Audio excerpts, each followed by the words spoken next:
By 1 day over Kirk Ferentz in college football. 18th year for Stoops at OU. And on the other side, you got Tom Herman only in his 2nd year. But if he wins today, he'll be the hottest commodity in coaching if he isn't already. I think he already is. A lot of people really believe in the system that he tries to apply. He has everybody here in Houston really paying attention to this football team. We woke up to some scary news this morning with an earthquake measured at 5.6 that centered near Pawnee, Oklahoma, which is about 100 miles from Norman. It was felt all the way down in Arlington, where the USC-Alabama game will be tonight. But the latest reports say there is some damage, but no injuries. It is the biggest quake in Oklahoma since 2011. Sooners won the toss. They will receive. Ty Cummings will boot it deep to Joe Mixon and Daniel Brooks for Oklahoma. And it'll be Mixon from the 2. He's past the 20-yard line, and that's about it. Baker Mayfield, one of the best stories in college football, a 2-time walk-on. He started out at Texas Tech, was the freshman of the year, 2013, transferred to Oklahoma, where he won the Burlsworth Trophy, which goes to the best player who began his career as a walk-on. He finished 4th in the Heisman Trophy voting. He accounted for 43 touchdowns, 3,700 passing yards in 2015. Redshirt junior, he got a year back of eligibility, which was originally lost due to NCAA rules, but he got it back, so he's got 2 more years to play for OU. From the 21, he'll swing it out to Perine, and Perine picks up about 5 to the 26-yard line. You see, that's Mayfield shushing all the critics a year ago and wondered if this guy could lead Oklahoma to a playoff spot. It's not about stats. It's all about intangibles with Baker Mayfield. He's one of the best in the country about making everyone else around him better. Mayfield's throw is pulled in. First down grab by D.D. Westbrook. I understand, Greg, you voted for Mayfield to win the Heisman Trophy last year. I thought it was absolutely ridiculous that he wasn't in New York for their ceremony. I thought he was as good as anybody in the country. He made OU so much better. When he wasn't on the field, they were a totally different team. He's off to a good start here. And a high snap. Mayfield does a good job. And he's going to get out of trouble across the 30-yard line. Mayfield past the 40 and slides to the 41. Wow. A brand new center being broken in, Jonathan Alvarez. He was a guard last year. He also has a talented freshman lining up in front of him, Ed Oliver. We'll get to him a little later. But Baker Mayfield, this is what he does. You just can't prepare for it. He can make something out of nothing. And he did it time and time again over the course of the season last year. You know, he's got some of that Johnny Manziel swagger, and he makes some plays like Manziel. Picked up 7 yards there when he should have lost 7.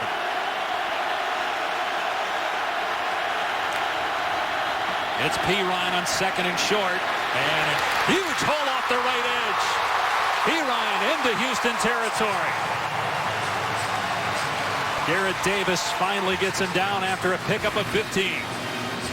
It's the healthiest Perine's ever been. He was banged up at the end of last year, still ran for a ton of yards, a ton of touchdowns, a lot of production. He's one of the best backs in the country, and I think him and Joe Mixon make up a 1-2 punch that everybody wishes they had. Think about it. He needs only 1,000 yards this year to break the Oklahoma rushing record. All the greats that have played here, Adrian Peterson, Billy Sims, Perine, statistically will be the best by the time he's done. He's to the 40-yard line. 4 yards there. Matthew Adams brings him down. I think it's pretty safe to assume he will be, by season's end, Oklahoma's career-leading rusher. Like you said, 1,000 yards away. The way he's going and the way he looks and the way he practices, he might get there by about game 8 or 9. Coaches say he's a little bit faster this year. 235 pounds. Mayfield to Westbrook, and he's tripped up, but able to get close to the first down. They're going to spot him down at the 35, just short. So it'll be 3rd and 1 for the Sooners. And right here, thinking run play all the way, because you still probably are thinking 4th down, you're going to go for it anyways, even if you come up short. And Perine able to get the first down. Driven back, but he did pick it up. When you look at this offense, fellas, Oklahoma, no Joe Mixon yet. In fact, he's coming in the game right now. It's been 36 Dimitri Flowers, Samaje Perine. The intent to run the football is to get an undersized Houston defense to load the box, and that's why you're seeing these quick hitters out on the perimeter to get Oklahoma's skilled personnel in space right now. And Luke's Mixon complements Pirine. Pirine big body, Mixon smooth, elusive athlete. And here is Mixon at 6'1", 220, and he's got speed, and he's got a touchdown.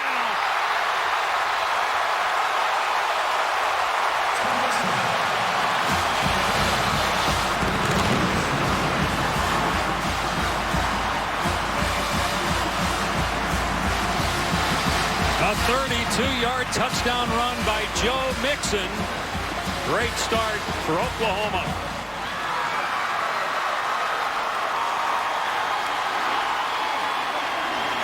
He had 7 rushing touchdowns last year. Now Austin Seibert makes it 7-0 OU.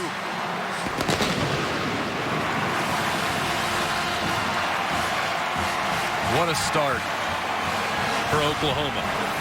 You can see right here, Joe Mixon lining up in the backfield. He's absolutely automatic.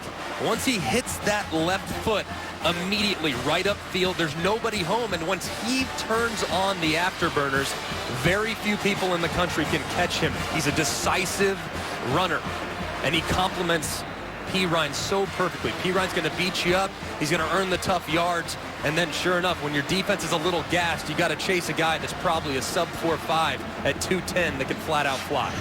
He's a big play back, had 3 touchdown runs at 20 yards or more a year ago. That one went for 32.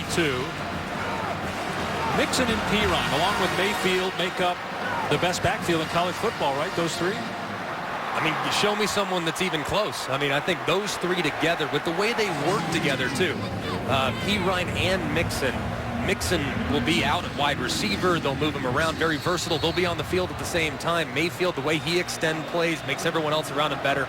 And the way Pirine gets downhill and runs with a lot of power and low to the ground. So they work so well together, and they really do make up, I think, what is arguably the best backfield in college football. So Brandon Wilson, a very dangerous return man, will get a crack at this one here for Houston. Well, he stumbled. Lose a shoe there. Yeah, and he doesn't make it to the 15. Dumped at the 12. So Greg Ward Jr. will be backed up, but he's a dynamic player. Started his career at Houston as a wide receiver, was moved to quarterback last year, and was the Chick-fil-A Peach Bowl MVP, set a bunch of records, not just in Houston, but in the American Conference.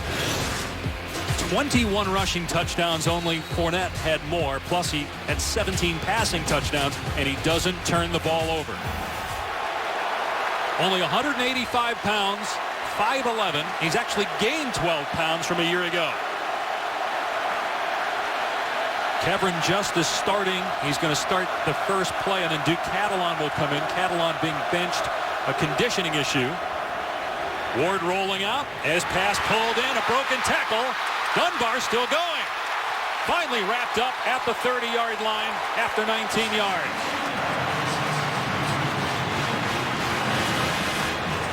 Ward, one of 2 quarterbacks last year to rush for 1,000 yards and pass for 2,000. The other guy was Deshaun Watson. Watson passed for 4,000.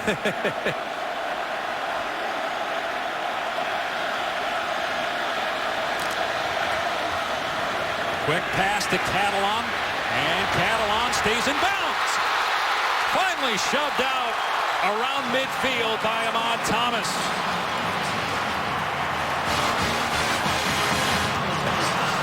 It's a great run by Catalan, but an even better block by Chance Allen, the Z receiver on the outside, locking up, holding him at DB for a long time. Nice work. Ward off play action, almost a one-handed grab. Linnell Bonner unable to hang on. 2nd down and 10. Ward is just so quick. It's so hard to simulate what he does at quarterback. Fortunately for OU, they have a player named Kyler Murray, who played at Texas A&M, all-world recruit a couple years ago, who is a little bit similar in stature and speed. So they are at least a little prepared for what Greg Ward can do to them with his legs. Tried to simulate him in practice. Here's Catalan, finds a running lane. Catalan inside the 40-yard line. Jordan Thomas and Ahmad Thomas on the tackle. Catalan, a Texas transfer. He verbaled before his junior year of high school. Ends up back here in Houston, his hometown. On first down, Ward drilled as he throws deep. Overshot Chance Allen. He took a lick, too, from Okoronkwo, but got the pass out there. And a good job of him staying in there, sticking with his progression. Knows he's going to get hit. Tough guy. Not the biggest guy in the world. Don't want to take a ton of those. But good job giving it at least a chance down the right-hand side. It looks like Oklahoma bringing some pressure early, trying to get Ward off his rhythm. Ward told us yesterday he's really improved as a passer and as a leader. He's a real quiet guy. Was pushed by the coaches to be more vocal, and he's done that.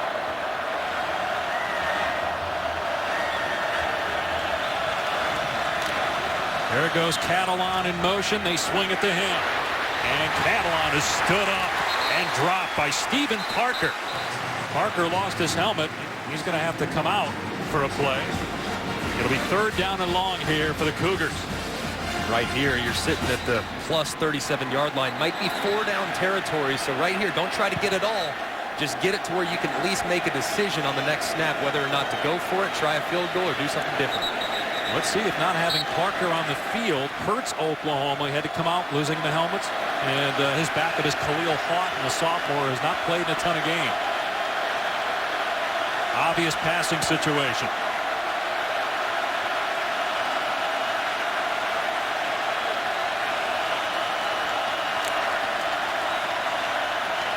Ward with time, airing it out, got a man!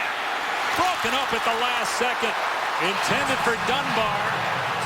Dakota Austin, and a late penalty flag thrown at the 14-yard line. Really late.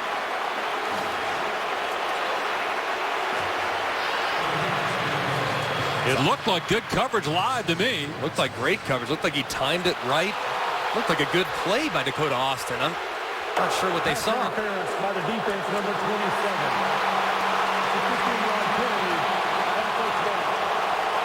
Let's see here if Dakota Austin gets his hand on him before the ball arrives. I mean, they're both tangled up there. That's a bad call. Yeah, I think right there, third and long, I'd keep the whistle in my pocket. I think that's clean, and I'm an offensive guy. Usually I'm going to lean on the offense. Now, Stoops has a point. Dunbar had his hand on Austin. Austin had his hand on Dunbar. It's a first down for Houston on the 22.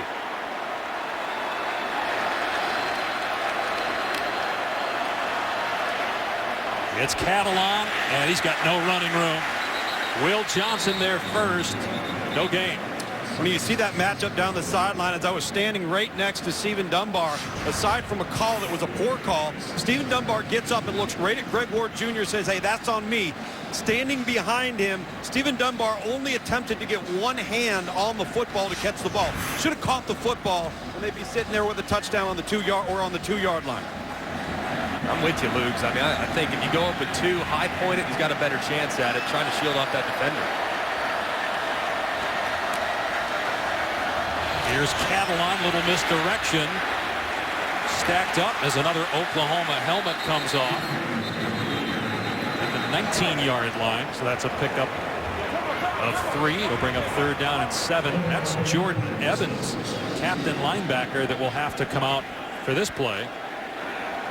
Don't want to lose him. Not on third and an important down right here in the red zone.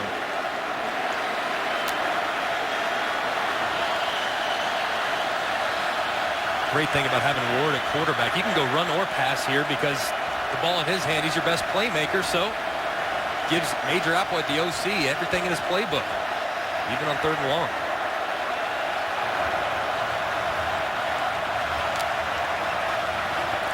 We're going to hand it off here to Catalan. Nowhere to go.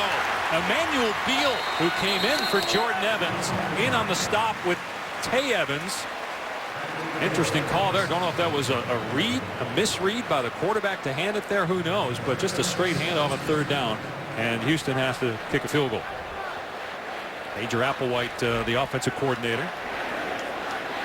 Second year here in Houston. The entire staff, save one assistant, stayed with Tom Herman, and all of them had chances to go elsewhere after a 13-win season. And the attempt sneaks inside that left upright for Ty Cummings to get the Cougars on the board.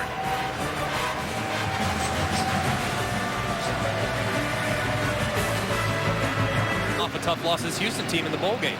No question about it. And then I'm also looking to Notre Dame and Texas. What does Charlie Strong and those Texas Longhorns bring to the table? And let's get a look at their quarterbacks. Deep kickoff, and it'll be a touchback. OU will start at the 25. Let's say hello to Cassidy Hubbard in the studio. Hello, Dave and Greg. Taco Bell studio update. Number 6, Ohio State hosting Bowling Green. JT Barrett, undisputed starter this season, but this isn't the start he wanted. Picked off on his first possession by Brandon Harris, 63 yards, but JT responded with a 47-yard TD pass on the next possession. All tallied up at 7. Dave, Greg?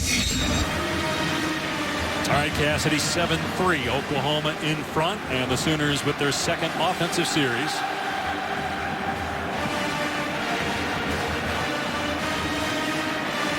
Joe Mixon, who just had that touchdown run, is out there for Oklahoma on 1st and 10 at the Sooner 25. Mayfield with a ton of time, throwing a deep ball to Mixon. What a grab! Mixon breaks a tackle. Finally brought down at the 15. What a catch. What a catch. Wow. Every quarterback is always told, hey, know who you're throwing it to. Running backs, you got to put it right on them.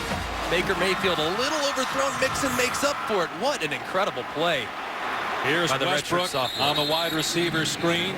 Bumped out of bounds at a 10. Gets into a little bit of a shoving match with Garrett Davis. Up-tempo by the Sooners. 2nd and 5. Mixon comes out. Ryan goes in. Flowers, too. Does a really nice job at the fullback spot. Kind of a unsung hero in the backfield. Doesn't get mentioned enough, but does a lot of good things for him. Number 36 on the left side of Baker Mayfield. Play fake. Mayfield. Everybody covered.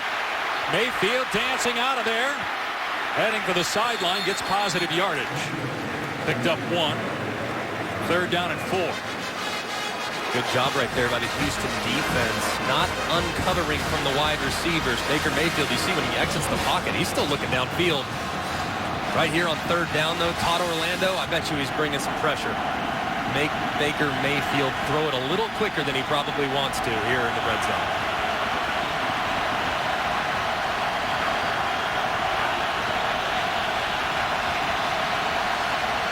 Keep an eye on that guy, number 10 for Houston, getting some push at nose guard for the Cougars.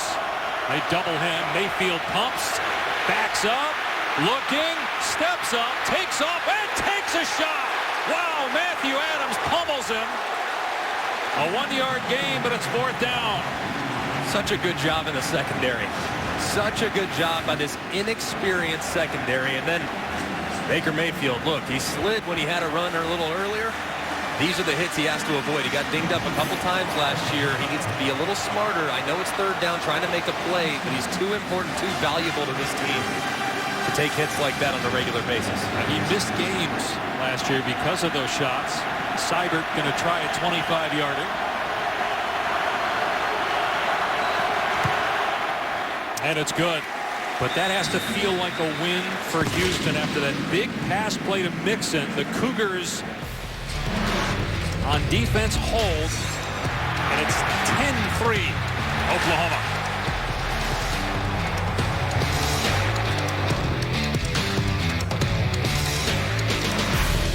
Tomorrow night, we are kicking off the greatest opening college football weekend ever here from Houston. We expect a lot of scoring. We've got it already. 10-3 midway through the first. Brandon Wilson is deep for the Cougars. And Wilson thought about taking a knee, and he won't even make it to the 10.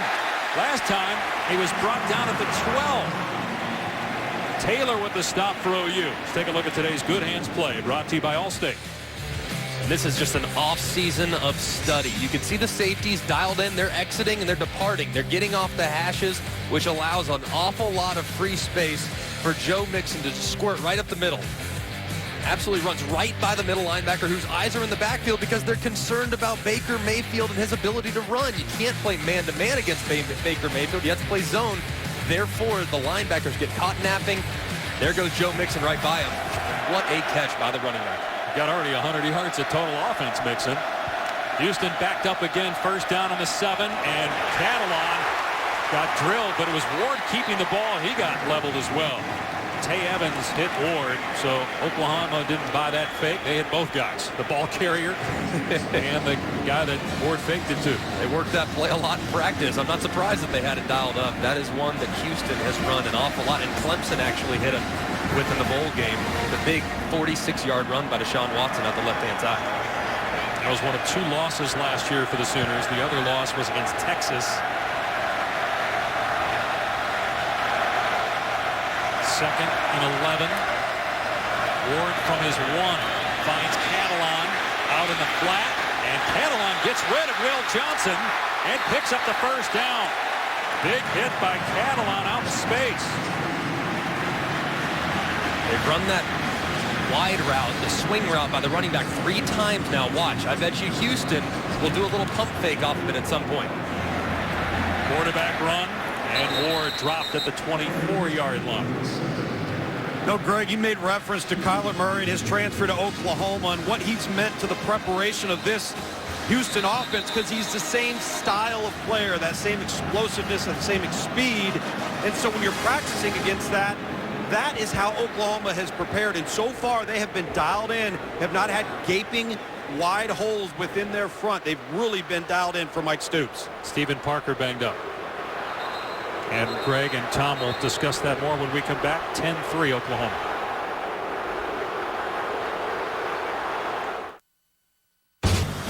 And in part by Chick-fil-A, we didn't invent the chicken, just the chicken sandwich. 10-3 Oklahoma in front of Houston. A matchup of top 15 teams. The only game opening weekend with a pair of teams that finished in the top 10 last year. And Greg Ward Jr., the outstanding quarterback for Houston. 2nd and 7 for the Cougars inside their 25. Little option. The pitch to Catalan. Able to outrun the defense. Shoved out. Well, that was pretty close to late. Short of the first down. Greg, if you notice there, number 12 for Oklahoma, Will Johnson, kind of playing games between coming into the box, going out to the slot, so Greg Ward can't get a beat on and get the numbers advantage he wants. Ward to the air on 3rd down, and a strike. Dunbar, he's loose. Dragged down. And Lugs, you're absolutely right. I mean, they have done a really good job being patient in their keys defensively. Ward not a ton of attempts so far, but they're doing a good job slow playing and not being overly aggressive, which I think they were last year at times against dual threat quarterbacks. Meanwhile, Okoronkwo may have just saved a touchdown. That was a 16-yard pickup. There's some movement. Going to be a flag here. Dunbar at the top of your screen for Houston. A false start by number 88 of the offense. It's a 5-yard penalty, and it's still first down. Lugs, we were at practice on Wednesday, and we actually saw this Oklahoma defense literally just chasing Kyler Murray around the field, trying to position the football and break down so they're in position to make the tackle. I hadn't seen that close to game time before. Yeah, I mean, it was really the whole focal point of their practice late in the week. You and I tried to simulate. I think I juked you out a couple times, too. Ward on the pump fake comes the other way, and a diving attempt, but incomplete. Bonner could not hang on. He had Houghton, who is Stephen Parker's replacement. Parker, starting safety for Oklahoma, shake it up. Let's see here. Now, definitely an incomplete pass. Good effort, though, and good coverage. Going right after Will Houghton early. First couple snaps in. Go cover a corner route, big man. Boy, they already got the shoulder pads off. It was a wicked shot. Parker, helmet to shoulder of Greg Ward. 2nd and 15. Kevin Justice in now and running back. The wide receiver screen. There's Isaiah Johnson. Past midfield. Gets the first down. Tay Evans slams into the ground, but it's an 11-yard pass play. Look at the first down, Greg. You get a first down. Look how fast Houston is getting to the line of scrimmage. They do not want to allow Oklahoma to be able to substitute here. This is where you start kicking in the tempo.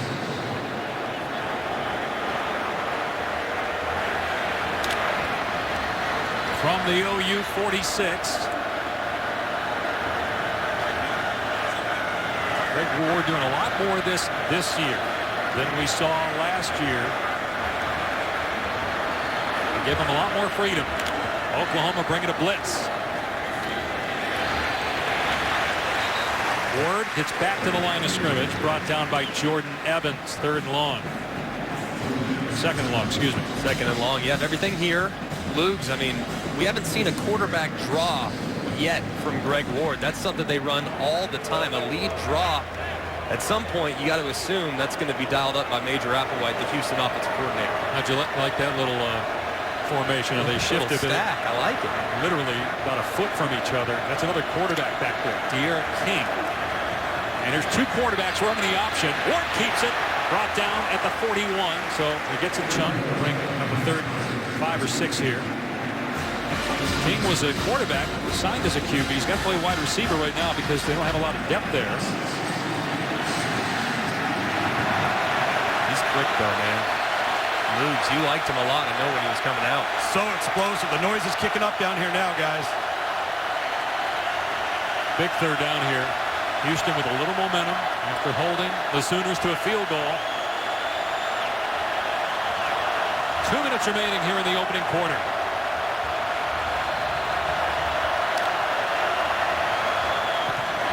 Ward with time, got single coverage, and the pass is juggled and caught.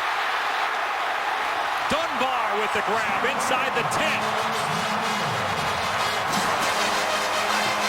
See him picking up the pace. They don't want to possibly get a challenge right here. This is heads-up playing right here by Greg Ward. You know that they might take a peek at it. You don't want them to have that opportunity. So let's get a play off as fast as humanly possible. 32-yard pass play. Bob Stoops is trying to call timeout to challenge the play. Now again, every play in college football is reviewed. There's a penalty flag down. A false start, number 74 of the offense. It's a 5-yard penalty, and it's still 1st down. That's the danger when you're trying to get up there and snap it quickly. One of your guys moves, and it costs you 5 yards. Stoops was calling timeout to try to challenge that. Let's see if our pylon can show us whether this was a catch.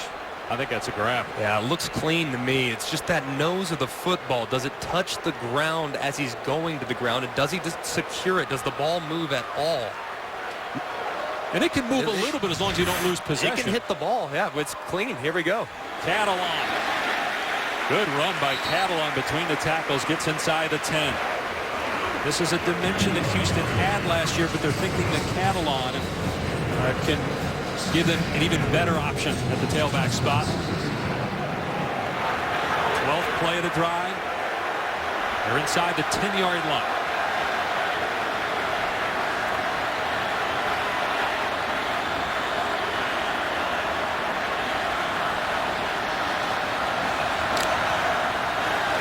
Ward back to throw. Moving to his left and throws it away. A smart play there by Ward. Nothing there. Very smart. Give yourself an opportunity on 3rd down. Don't make a bad play worse. Lugs, this Houston offense, they gain a ton of yards, and they're just as good in the red zone. Really excelled there last year. You know, you talk about all the stats that everybody wants to follow. They care about 2 stats here on offense. 3rd down conversion and red zone production. That's why this drive's so critical, down by 7. Welcome to 2016. It's all about tempo offenses and bend, don't break defensively. 3rd and goal. Design quarterback run for Ward, and he's dropped at the line of scrimmage. It's interesting, twice they get down there. The first time they do a straight handoff. The second time a design quarterback run. Very conservative in the red zone to get points on both drives. Do you agree with that? Those plays have been effective for this Houston team before, but right now a lot of their success is on the perimeter. The bubble screens, some of the quick throws to the outside. They haven't had a ton of success inside just yet. I think they're trying to get comfortable and get into the flow of the game. But I'm good with the play call because you're still going to get an opportunity to kick a field goal, and you're not going to potentially make a mistake by throwing it into coverage. So that's the end of the first quarter. Houston will attempt a field goal when we come back. 10-3, Oklahoma after 1. You're watching the American Conference on ABC. The Houston Cougars who represented the group of 5 in the New Year's Six Bowl last year, beat Florida State to win 13 games. They finished 8th. They're 15th to start 2016. They've looked good so far, but stopped twice in the red zone, had to settle for field goal attempts. This will be a 27-yard try by Ty Cummings. He only had 8 attempts all of last year. It's the second one of this game. And that one just sneaks inside the right upright. Now let's go inside Houston on its week leading up to the game today's AT&T Inside Access. When you're around Tom Herman and his program, there's going to be fun, win or lose. And it's been a lot of winning, but guys playing wiffle ball the other day. Every day. Every day. How about the this? Guys look forward to going up and getting there. 2 GAs. This is Nick Saban had you guys do this, right? Not a lot. No, not a lot. But I love this. I mean, on Easter, you see 2 guys dressed as the Easter Bunny. A couple GAs. Get pretty competitive. A little feisty. I imagine there were some bragging rights on the line there. What do you think, Pash? Look at Todd Orlando. He loves it. Former Big Ten linebacker getting fired up. And Luke, we talked with Tom Herman yesterday, and again, he lost just one coach who got a better opportunity. Todd Orlando had a chance to go to Wisconsin. He turned that down. Major Applewhite had some opportunities. They told us it's because when you're on Tom Herman, coaching is fun. Look, it's a grind. It's a long year, but he makes it fun every day. It's hard enough to coach this game and to produce wins. Who wants to go to work and be miserable every day? So the work environment here is a big component, not to mention they've got some things rolling in a bright future.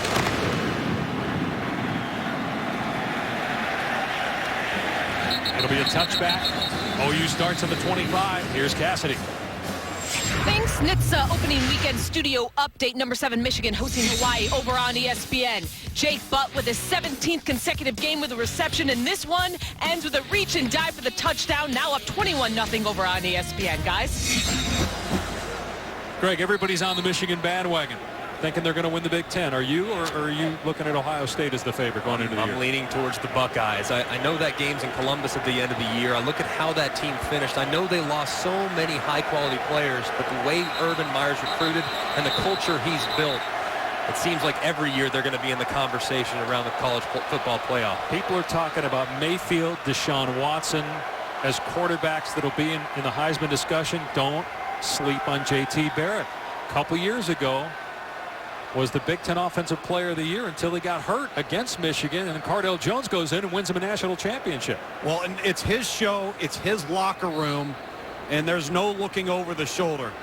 Trust me, Ohio State still has the best players in the Big Ten, and I agree that quarterback could be a dark horse if they go on a run. Oklahoma starting this drive on its 25-yard line. And it's a pass play. It's P-Line out of the backfield. Oh, what a shot he took. Garrett Davis, and that's a big dude that you are somehow getting to the ground at 235 and P-Ryan. Squaring them up, man. I'll tell you what, this Houston team, sometimes group of 5 teams don't look quite as impressive physically.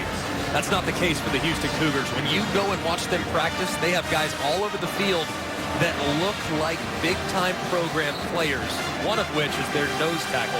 And P-Ryan with the, you're talking about Ed Oliver, P-Ryan with the left shoulder that he's favoring after getting drilled by Garrett Davis.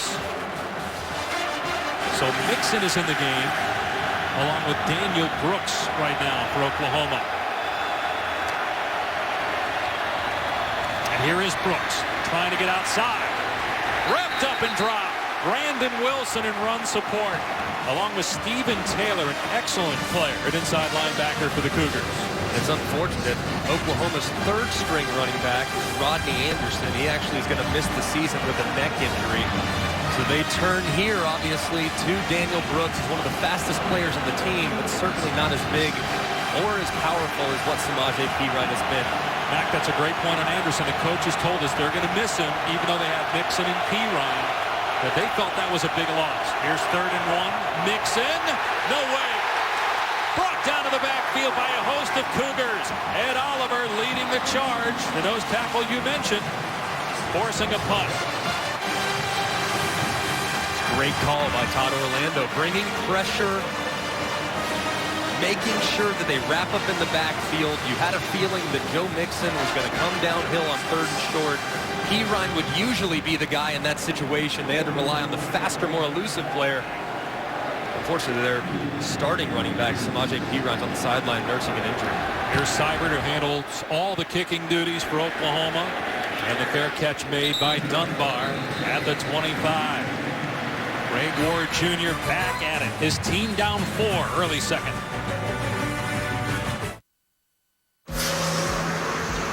Today's the day. 6 game last year, and they've done a good job against the run, save that one long touchdown run by Mixon.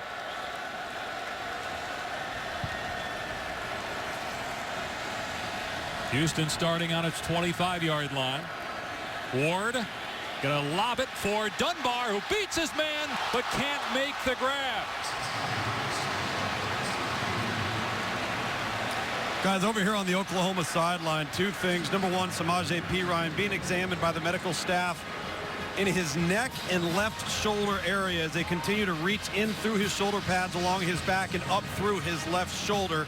He continues to be evaluated. And secondly, the offensive line coach, Bill Bedenbaugh, and Bob Stoops not happy with this offensive line, giving them an earful here. Yeah, Mixon tackled for a loss on 3rd and a yard, forcing the punt. Oklahoma bringing a little pressure. Ward on the rollout, and that pass too tall. Intended for Chance Allen. It's 3rd and 10. Here's what Tom was talking about during the break. Bob Stoops upset with the job that they're doing up front on offense. Yeah, I don't blame him. I mean, right now, especially on 3rd and 1, Oklahoma, they're running a downhill play. There's no way Orlando Brown right there getting singled out. There's no way you can let someone beat you inside, and that's exactly what Cameron Malvo did to the talented All-American freshman from a year ago. 3rd and 10. Ward is 2 for 2 on 3rd downs through the air. Great adjustment, and Bonner able to pull it in. We have seen some terrific catches here in the first half. Bonner with an excellent catch.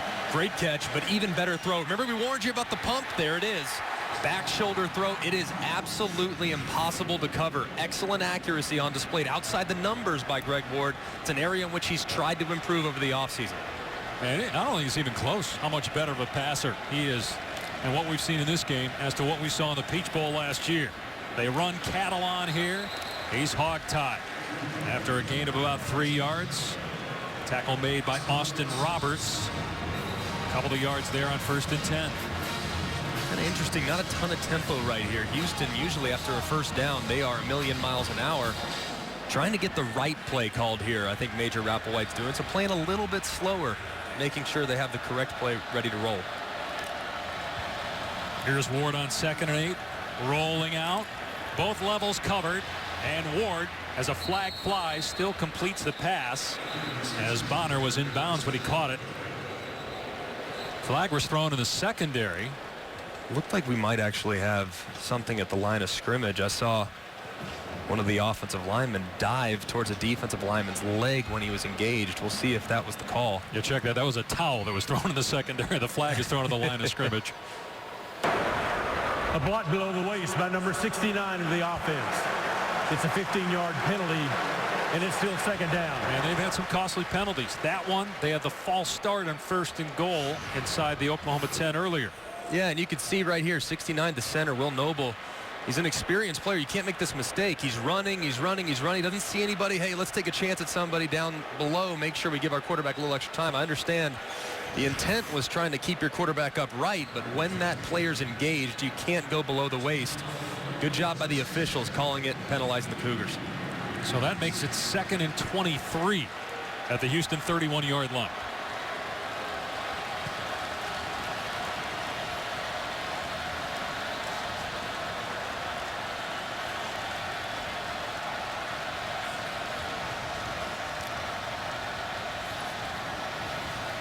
Ward with time, looking, waiting, now zips it downfield. Open man.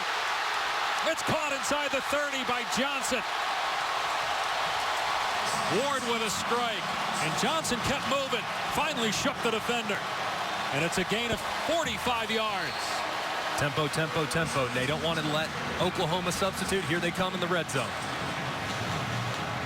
Ward rolls left and dumps it off to Bonner. Scoots out at the 14-yard line, right at the 1st down marker. So Houston in the red zone, Greg, the last 2 times they were down here. Now they got 3rd down. They stayed conservative. Let's keep an eye on the play calling here. Don't want to take the ball out of Greg Ward's hands too often. He's not the most accurate passer, so I understand if they want to keep it on the ground and let him win with his legs.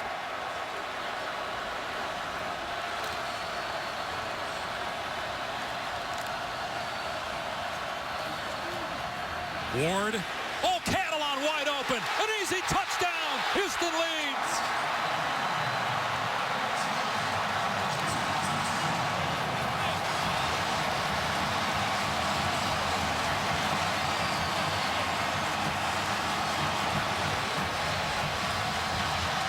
We said keep an eye on the play calling. How about that one dialed up by Major Applewhite? I think they were setting him up with the inside run, and then all of a sudden you fake the naked to the right, throw back to the left. Walk in for Duke Catalan. Great play call. First collegiate touchdown for Catalan. Transfer from Texas. Has not played since 2013. He redshirted at Texas a couple years ago, then sat out last year as a transfer. The point after makes it 13-10 Cougars. Greg Ward with his first touchdown pass of the season. It's to the running back, Catalan. Uncovered out of the backfield. Oklahoma.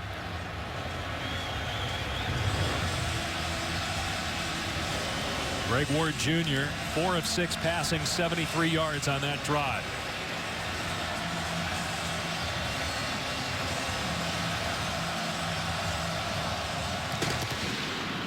Mixon, the deep man, and elects to take a knee. It will come out to the 25 as we look at today's right combination, brought to you by State Farm. All right, Obaniah Okoronkwo. I'm sorry, my friend. You're right here on the end of the line of scrimmage. Your responsibility is to cover Duke Catalan out of the backfield. You can see they have a little play action. There's a lot of mess up there. He kind of loses vision where he's supposed to be at. Sure enough, Duke Catalan wide open, and then look at him. He's got his hands on his head. He's saying, oh, man, I just let that guy score a touchdown. Great design, great execution from Houston, but a missed assignment by Okoronkwo on the Oklahoma defense. Let's see now how the Sooners respond. It's been a while since Baker Mayfield threw the ball. Mixon is in. Pirine still out. Mixon out of the backfield. Look out. Past the 30-yard line. Dropped by Garrett Davis after a good first down play. Fellas, if you recall the big pass that led to that touchdown drive, the play rate before the touchdown, they picked on Obo as well. You had a wide receiver against a 250-pound linebacker, so he's swimming off the previous play, and he gets caught up in the next one, and it cost him. Again, Oklahoma, Tom, having trouble running the football since that first drive. You had 4 or 5 Cougars, including Matthew Adams and Brandon Wilson over there, taking down Mixon. So a loss on the play brings up 3rd down. It's a big 3rd down for Oklahoma. Really big 3rd down. 3rd and 4. Houston's got some momentum. Baker Mayfield, this is when he's at his best. And you don't have Pirine. No Pirine. Went to the locker room. 3rd and 4. Mayfield to the sideline, and it's caught, but just enough. Yeah, just enough to move the sticks there. Geno Lewis, the grad transfer from Penn State, who had 90 career catches in Happy Valley, gets on the first down. A good job by Geno Lewis, knowing where the sticks are, getting just enough, about a yard more than the sticks, and a good accurate throw by Baker Mayfield, trying to get him back in rhythm throwing the football. No incompletions yet. 7 of 7 for Mayfield. Mayfield rolling out, got a man wide open. Mark Andrews uncovered. Andrews taking it to the house, and the Sooners are back in front.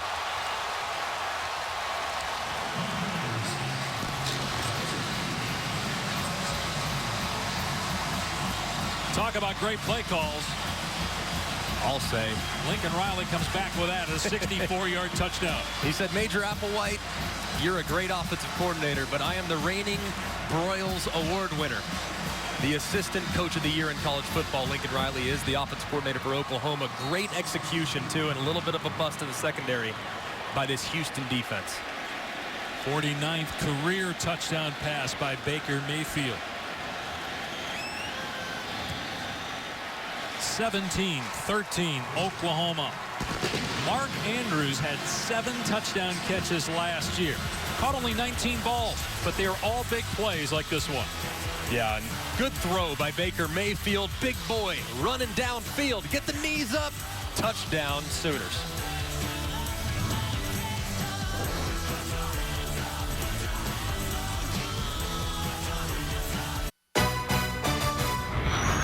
The Advocare Texas Kickoff, presented by Walmart. Save money, live better. And in part by Nissan. Pacific Life, helping generations of families achieve long-term financial security for over 145 years. And Shop Field & Stream, where traditions begin.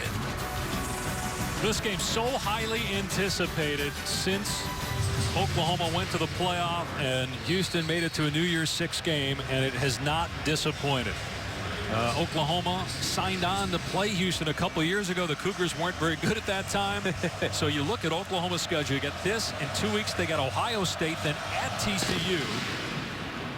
They have a 4-point lead here midway through the second quarter. Cougars will start on their 25. Let's go back to this touchdown. Defensive call is a little nickel will.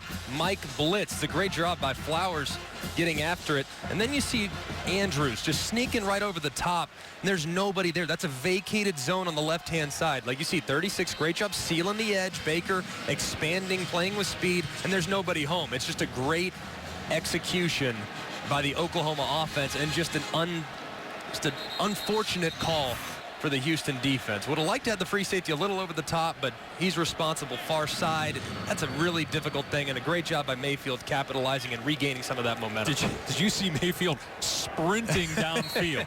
I mean, he beat several defenders on Houston downfield just so he could celebrate with Andrews. He almost beat Andrews downfield. He was going, man. So Houston back on offense from the 25.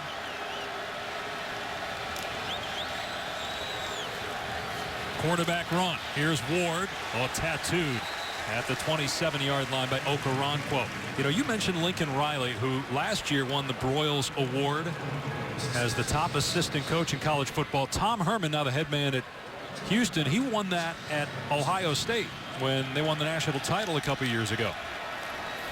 Ward dumping it off to Catalan. Catalan is dragged to the ground at the 29 by Stephen Parker. Got a third down and long here. Catalan injured on the play. That's a piece they need. Their backup running back situation has really been in flux. It's a group of players. One in particular, Mulbacar, who's a true freshman, had high expectations coming in. But the running back group behind Duke Catalan has been a little bit disappointing for this Houston team throughout fall camp. Samaje Perine is back on the bench. That'll certainly help Lincoln Riley if Perine can go back in the game. You were talking with Lincoln when we met about times you guys had together a few years back. Lincoln and you were only a few years apart. We were. Lincoln actually was working at Texas Tech. I was committed to Texas Tech at the time. Lincoln picked me up from the airport on my unofficial visit. We became really good buddies. He's only a few years older than me, so it's always great seeing him. He was 21 at the time then. He looks like he's 21 still. Lincoln is such a fantastic coach, has a great feel for this offense, knows personnel, and has really done a wonderful job there in Norman with the offense. He'll be 33 on Monday. 3rd down and 6 for Houston.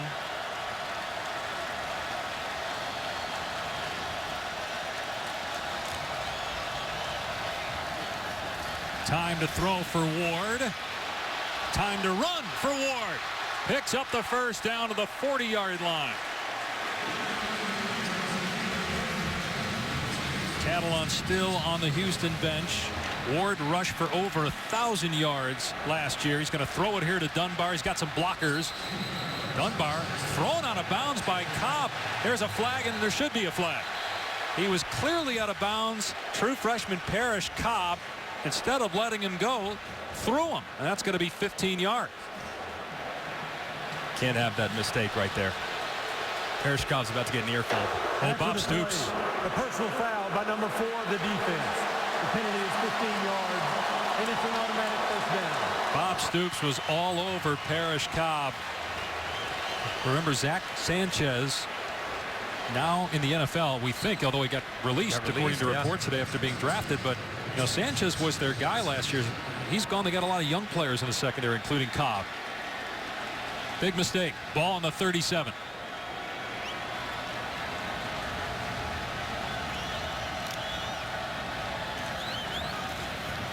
Ward looking deep. Airing it out for Dunbar. Incomplete. They went right at Cobb. Pass was too high. That's 4 times Dunbar has gotten behind the defense. 4 times. And Greg Ward right now is only 1 for 4. They have to figure out a way to get on the same page because Dunbar's doing a great job winning. Ward, a little amped up, a little fired up, missing just a little bit long. A few too many times for my comfort level, Lugs. Yeah, and you know what? You're 1 for 4 because the throws you're attempting aren't high percentage. Yeah, the one completion was a great catch by Dunbar. Play fake for Ward. Pressure coming. Ward keeps the play alive. Now sends it over the middle, and it's incomplete. And boy, he had Allen open. He just didn't have the arm strength to get it there. 3rd and 10. Greg, I think that this Oklahoma defense has been as well prepared as you can possibly be. They have not over-pursued. They have not been overly aggressive. They have been very cautiously optimistic in their pursuit efforts, and that's why you haven't seen Greg Ward rip off huge chunks of yardage. Yeah, with the exception of the throwback to Catalan, they have been dialed in. You got to give Mike Stoops, the defensive coordinator, a lot of credit. Catalan back in the game. You'd think Houston's in 4-down territory. They love to go for it on 4th down. Here's Ward to Dunbar. Back shoulder throw. Dunbar jukes a defender. Now he stepped out. Dunbar stepped out of bounds at the 12-yard line. Again, they target Parrish Cobb, the true freshman. Greg Ward says, I've missed you deep. Let me throw you on the back shoulder. If we can't hit the long one over the top, let me hold you up, throw you away, throw you open. Great job. And clearly out of bounds. Great throw. Wow. Greg Ward is a different type of player this year throwing the football. Night and day, Greg. Night and day from last year. That's what Tom Herman told us. Sometimes coaches say that, but he's all over it. He is. 1st down at the 12. Ward in trouble. Big trouble. Swallowed at the 21-yard line. Charles Walker got pressure for OU. Charles Walker, Will Johnson, Stephen Parker, you name it. Not a very good job on the perimeter by these Houston wide receivers. Usually so good blocking. Right there, couldn't hold up long enough, and it results in a negative play in the red zone. There's Mike Stoops, Bob's brother. One-time head coach at Arizona, D-coordinator here at Oklahoma. 2nd down and 18 after that 8-yard loss. Here's Catalan. It's a reverse. With an additional pass. And Ward. He's got him. Down the sideline. Catalan. Knocked out of bounds inside the 10. Get a big chunk of it that. There is a penalty marker down. Somebody may have been downfield for Houston. You see that often in those kind of plays. There's also a penalty marker in the backfield. So 2 flags on the play. Usually you play that long. The offensive linemen, their internal clock just can't stay back that far. I bet you this is an offensive lineman downfield. There are 2 fouls on the play. And then eligible downfield on number 51 of the offense. A personal foul roughing the passer by number 26 of the defense. Those penalties offset. Replay the down. Another penalty by Oklahoma. That's big. That would have been 3rd and long. Yeah, and you can see Natai Rogers.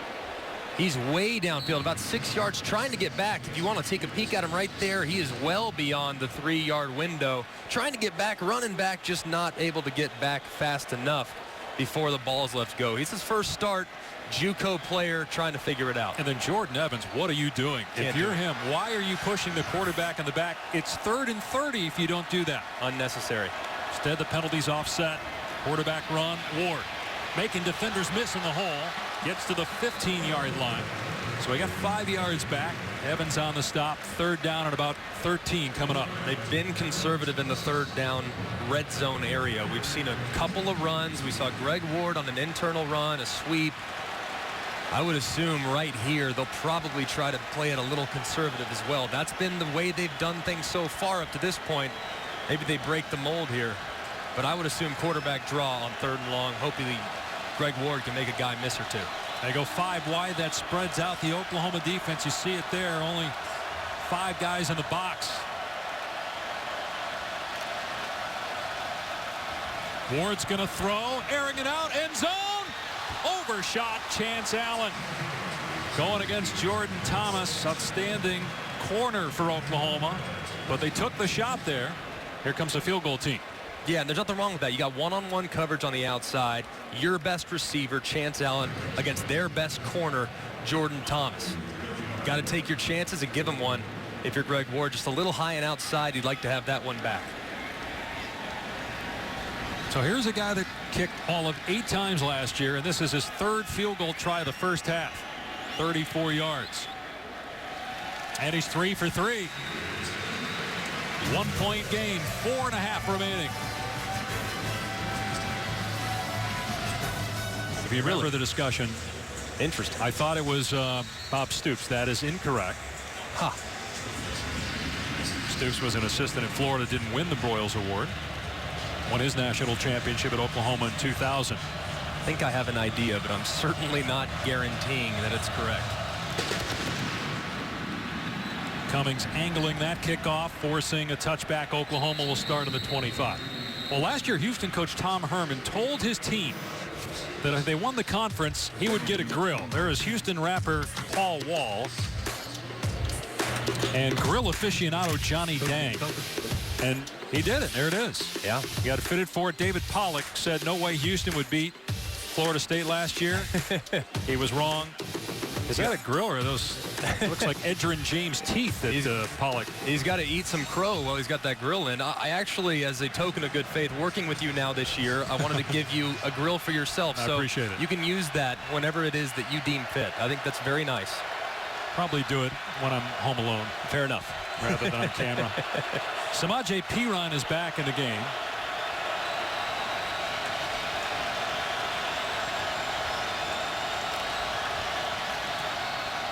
Here's Perine straight ahead.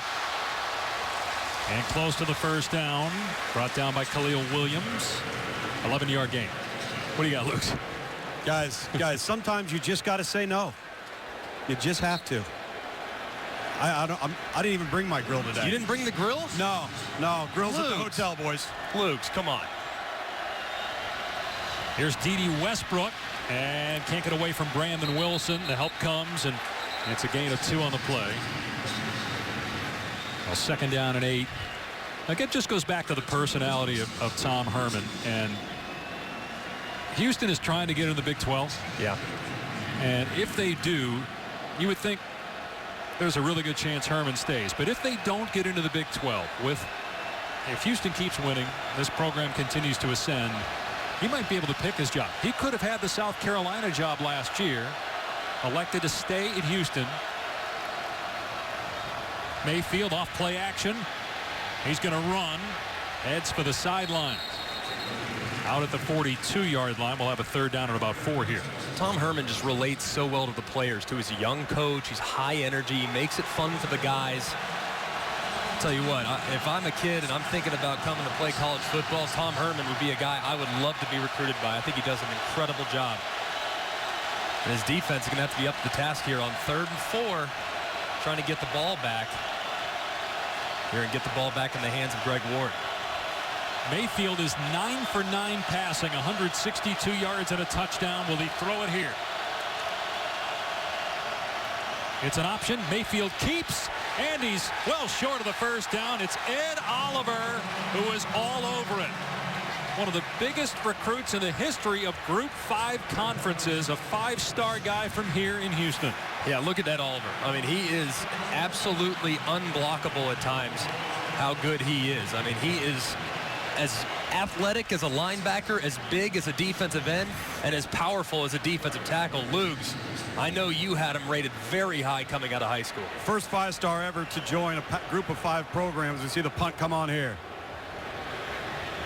Good punt by Seibert, and the fair catch inside the 10 by Stephen Dunbar. 50-yard punt. Let's go back to Oliver. Tom, when you watched him in high school, did you think that he would pick Houston? I didn't, and I'll tell you why. It was because it was such an early verbal commitment. This wasn't a guy that, you know, went through the process and then boom, all of a sudden in January or leading up to signing day, chose Houston. He chose Houston early in the process. So if you're Tom Herman, that's like having a 500-pound marlin on the line, but he's 500 yards away.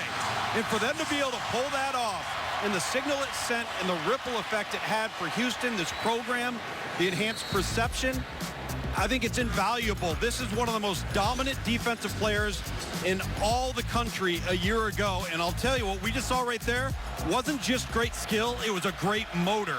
Tough for true freshmen to have that. Terrific player, hard worker.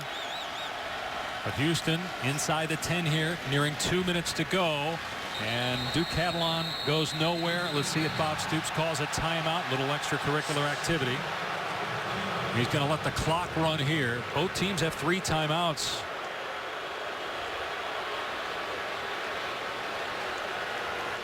Houston. I'm surprised that he's not calling timeout. I'm sure he's waiting to see what happens on second down, but you got 3 of them.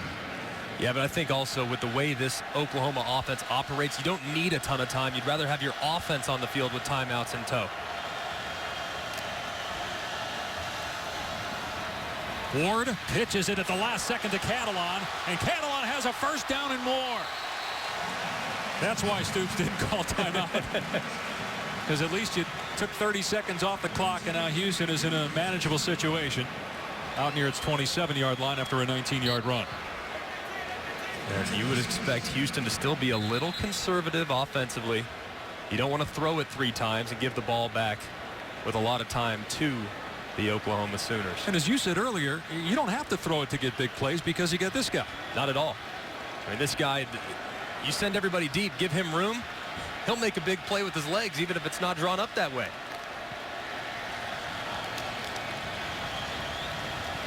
Ward back to throw. Has time, in trouble. Moving around, and now throws it away. Jordan Wade was chasing along with Charles Walker. Remember, Oklahoma, we talked about losing Zach Sanchez, Eric Stryker, Charles Tapper. Those guys are gone. They lost 4 starters on the defense who were first-team All-Big 12. They got some good guys behind them, but they got guys for sure, but they do miss Dominique Alexander, Devontae Bond. That linebacker core last year was as athletic as I've ever seen at Oklahoma.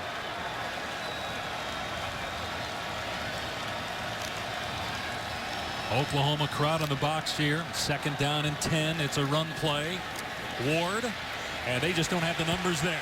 Catalan dropped for a loss. Well defended by the Sooners. Ahmad Thomas was a second-team All-Big 12 last year and a team captain this year. You could see Oklahoma getting some fresh bodies out there too. They're close to the Oklahoma sideline. You have the defensive lineman ready to go out there, and sure enough, Matthew Romar, 92, fresh legs on 3rd and long, an important down for the Oklahoma Sooners to get a stop and get their offense a chance to steal some points. Next snap will come inside a minute to go here in the half. Ward has been spectacular on 3rd down today.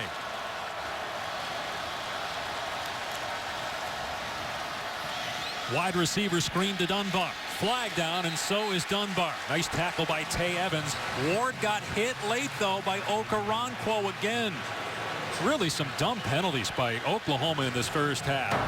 A personal foul, roughing the passer by number 31 of the defense. A 15-yard penalty. At what point, if you're Bob Stoops, you say, you know what, you're going to sit out of play? That's twice. Well, he also, Okoronkwo has made some good plays, too. So, yes, he's had 3 plays that are absolutely inexcusable. I mean, we're talking about a guy that's a redshirt junior. You can't be making mistakes like this. You have 3rd and long backed up towards the end of the half, and you rough the passer on a screen. That's inexcusable. He'll stay in the game, though. The clock is running. Houston trying to get some plays off quickly here. They have all their timeouts. They fake the screen. Now throw it the other way. Incomplete. Probably smart play by Catalan that time, not to dive for it. Just let it hit the ground and let the clock stop with 32 seconds left. Man, I'll tell you what. Charles Walker, 97. He just put a hit on Greg Ward. I mean, that's consecutive plays now where Greg's gotten hit. Maybe lose it just a little bit earlier if you're going to throw it away. Watch him roll to his right. Man. That's 6'2", 299 pounds of mean. Greg Ward needs to get the ball out of his hands a little faster.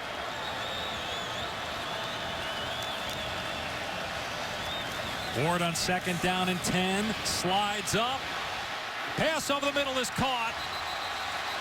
And now they're saying the ball came out. Bonner never controlled it. He lost the ball. That would have put the football inside the Oklahoma 45 with 24 seconds left. Instead, it's 3rd down and 10. Let's take another peek at it. That ball was nose down, diving just a little bit. You see it, though, squeaking out right underneath the right elbow. Yeah, ball comes out. Linnell Bonner. It's a tough catch, though. When that ball's sinking, it's hard for a wide receiver to go down and grab it if it's coming with that much velocity.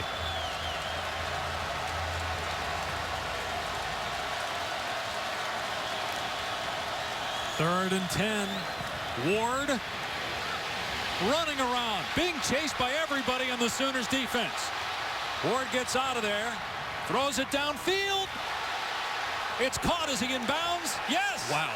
Bonner with a grab inside the 45.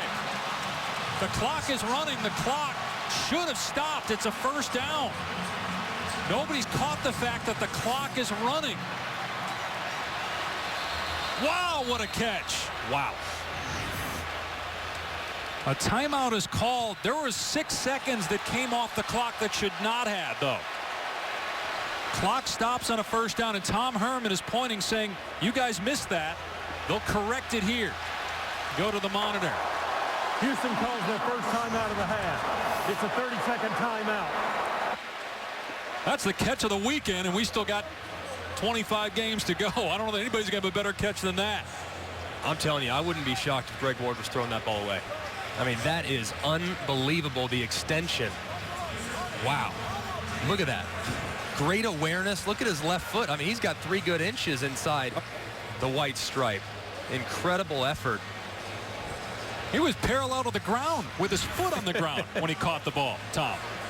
Greg, I was literally standing on the sideline, play side right behind Greg. When he threw that, you could tell he saw him coming back. And what do you do when you're scrambling quarterback? If you're the deep receiver, you come back. Yes. If you're the short receiver, you take off. What I was most impressed with is he intended to give that guy a chance, but he put the ball only where his guy could get it. And if it's incomplete, so be it. You line up and play the next down. Gave his guy a chance to make the play. They put 4 seconds back on the clock. So we're at 18 seconds. Houston's got 2 timeouts left. Ball at the Oklahoma 42. What a catch. Take it forward, though.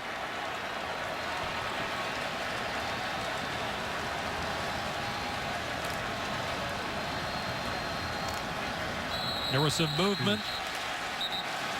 A penalty flag. False start. A false start by number 51 of the offense. It's a 5-yard penalty, and it's still 1st down. Now the right tackle, Ty Rogers. You see how long they're up there at the line of scrimmage, standing, making sure they have the correct play, which I absolutely applaud. Every play in a 2-minute drill is critical, but it's hard for those big fellas to sit in that stance for as long as they were right there. They need to play with a little bit more tempo here to allow those guys to get off the football. Ty Cummings, the kicker's career long, by the way, is 45 as Ward steps up, throws it deep into the end zone for Johnson. He can't catch up to it. Isaiah Johnson had Dakota Austin beat, but could not catch up to the ball. 11 seconds left in the half. He ran right by him. Isaiah Johnson, this guy, they say he's got big-time speed. He's just got to put it all together. How about this stat line? In their spring game, Isaiah Johnson right there, 15 receptions, 292 yards, and 3 touchdowns. That's a spring game performance. 14, real speedster, almost caught up to that one for a touchdown before the half. Ward on 3rd down. Eludes one man and throws a strike to Bonner, and he gets out of bounds. He picked up the 1st down anyway. Clock stops with 3 seconds left. They got to kick a field goal here. You have to. And this is right at Ty Cummings' long of 45 yards from last year. But again, how about Greg Ward buying time and then throwing a dart? Really well done. Well executed 2-minute drill. They had the penalty. Get a free 1st down. You got to make the most of it. Good job by the senior quarterback getting his team in field goal position. 47-yard field goal try by Ty Cummings to give Houston the lead going into the locker room. And it's good. A perfect half for Ty Cummings. 4 of 4 on field goals.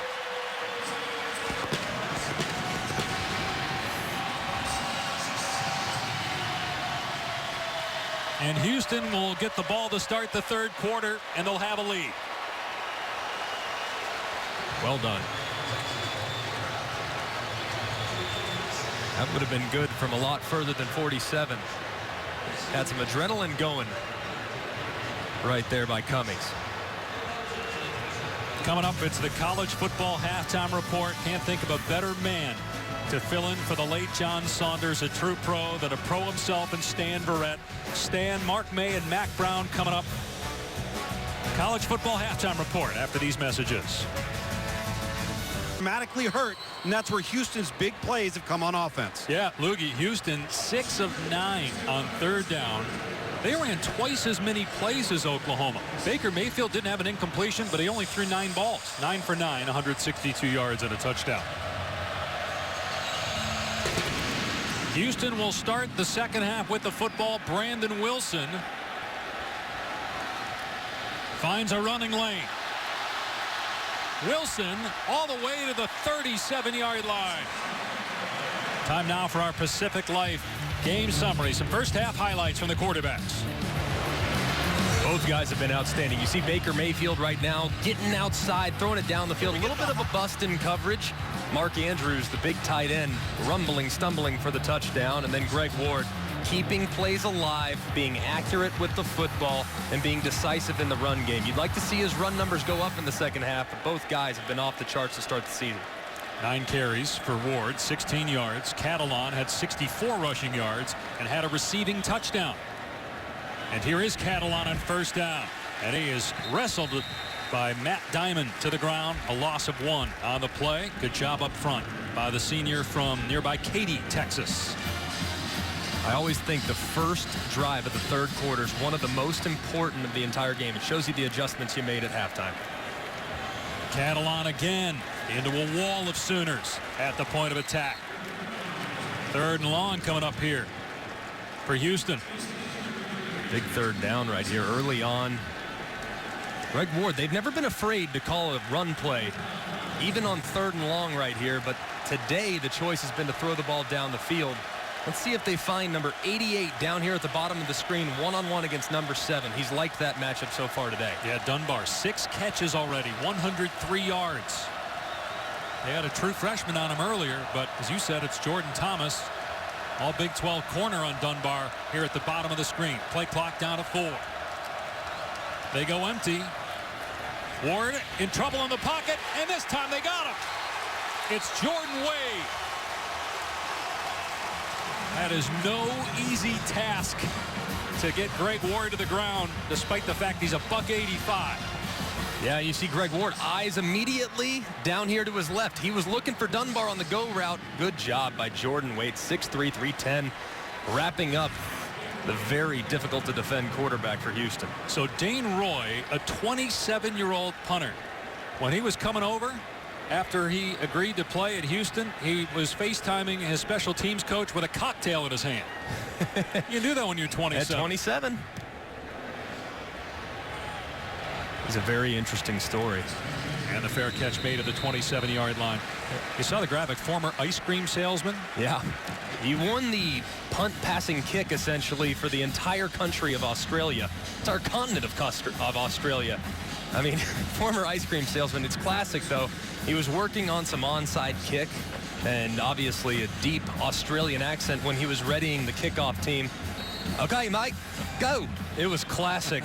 When he was there, you could hear it from a mile away. He's been very popular in the locker room so far. The best part about him, there is no attempt to turn the ball over and kick a spiral. Z-ball, kickball, hit it as far as you can, Luke's. He does not care, you're right.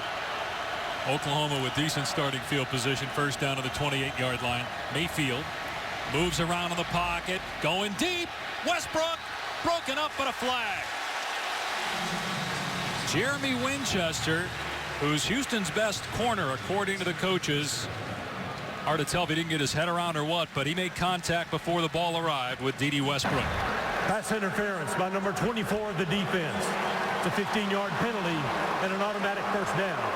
Scramble drill right there. Yeah, he tries to get his head around, just makes contact too early. That's a good call by the officials and a fresh set of downs for the Sooners. Yep. So still no incompletions for Baker Mayfield in this game. Picking up right where he left off at the end of the 2015 season. He really looks in control of Lincoln Ryland's offense. He was 4th in the country in completion percentage last year. Houston might bring pressure. They have like 400 pressures in their playbook. We'll see everything. Got to study for it all if you're Mayfield. He saw something there. He pulls it back and going to take off. Able to get away from one defender. Tapped out at the 48-yard line, so a 5-yard run for Baker Mayfield. Baker Mayfield with a good check. You see Todd Orlando right there. He says in a given game plan, they might call 30 or 40 pressures, which is a really, really high number in college football. 2nd down and 5.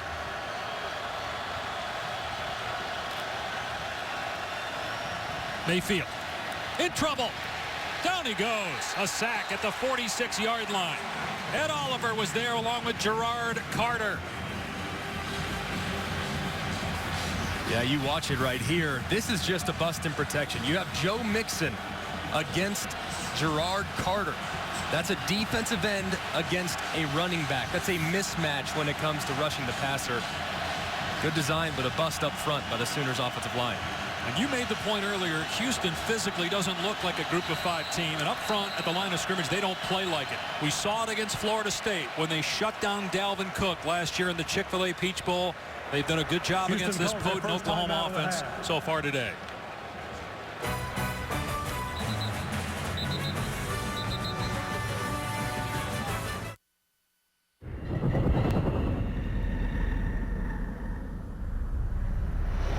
Been there as a new quarterback for Nick Saban. It doesn't seem to matter if you're new.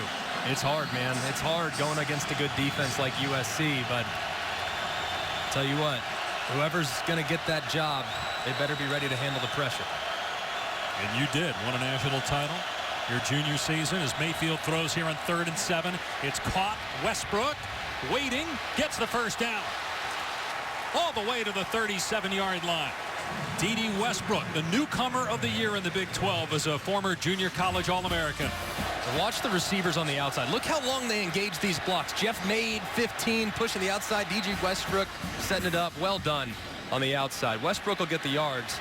Here's and Westbrook get some more again, right here. Down to the 30-yard line, brought down by Adams. A gain of 8 on the play. Westbrook will get these yards, but it's the guys blocking in front of him that really deserve a lot of credit, springing him and allowing him to work in space. They've targeted Westbrook 6 times. He's caught all 6 passes. Granted, there are a lot of short throws to him. Out in the flat.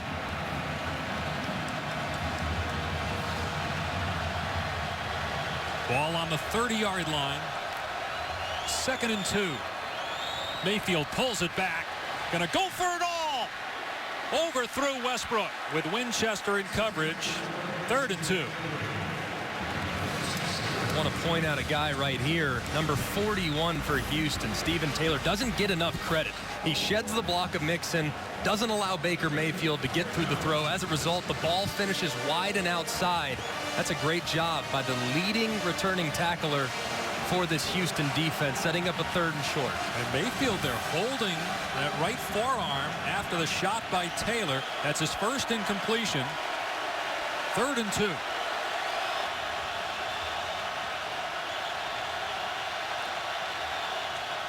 They're going to throw it. Mayfield moving around, trying to see over the defense. Now runs. And, boy, it looked like he had the first down, and then he got pushed out maybe behind the line of scrimmage. Yeah, they're going to mark him just short, it would appear. Or are they going to rule that he had forward progress first? They're actually going to mark him past the line now. Looked initially like he went out of bounds. It's close. He's prior to the line of scrimmage. He's trying to tell Samaje Perine, hey, come get a block for me. Instead, Samaje essentially shuts the door. Hey, forward progress isn't stopped there. Now, he did stretch the ball out, but it looked like he was out of bounds before the first down marker. Let's see if they review this further. Not a lot of information there to overturn it. I think the call will stand if they take another look at it. And a timeout called here by Oklahoma. First down, OU.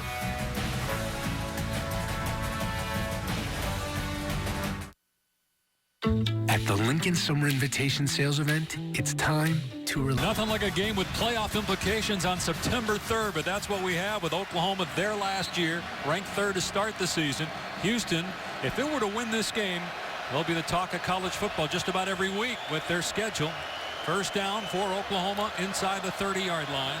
Mayfield off play action, drilled and sacked by Stephen Taylor. He had 10 sacks a year ago.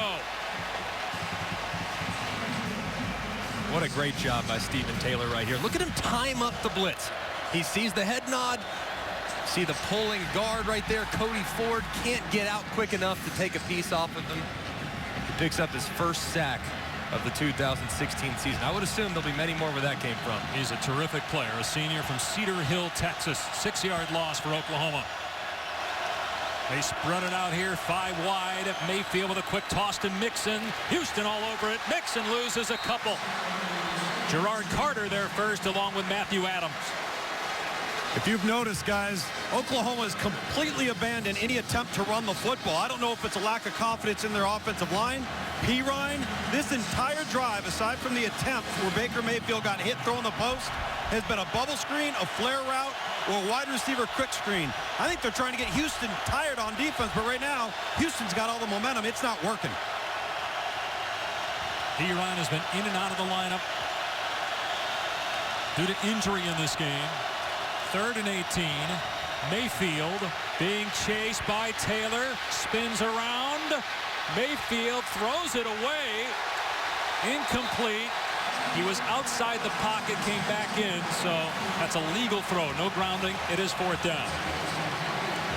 They went with the exact same play that they hit Mark Andrews on for the touchdown a little earlier in the game. This time, Houston's defense knew exactly where 81 was when he crossed the field, and they did a good job containing Baker Mayfield as he tried to create. I know you watched a lot of film and you watch practice of Houston's defense, but are you surprised at what you're seeing from them defensively? No, because they're an aggressive front. They try to dictate with their blitzes and pressures. They're very talented, too. The strength of this team is the front 7, and if you want to play football against Power 5 programs like Oklahoma, that better be very deep and very athletic. Houston's putting on a show today with what they're doing up front. Boy, Oklahoma took a long time there to make a decision. They burned a timeout. They only have 1 left midway through the 3rd.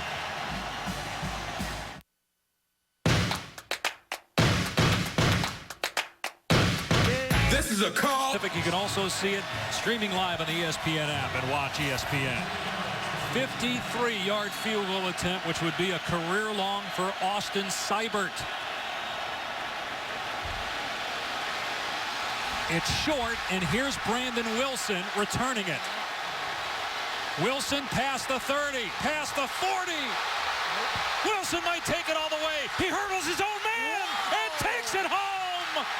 Touchdown, Houston.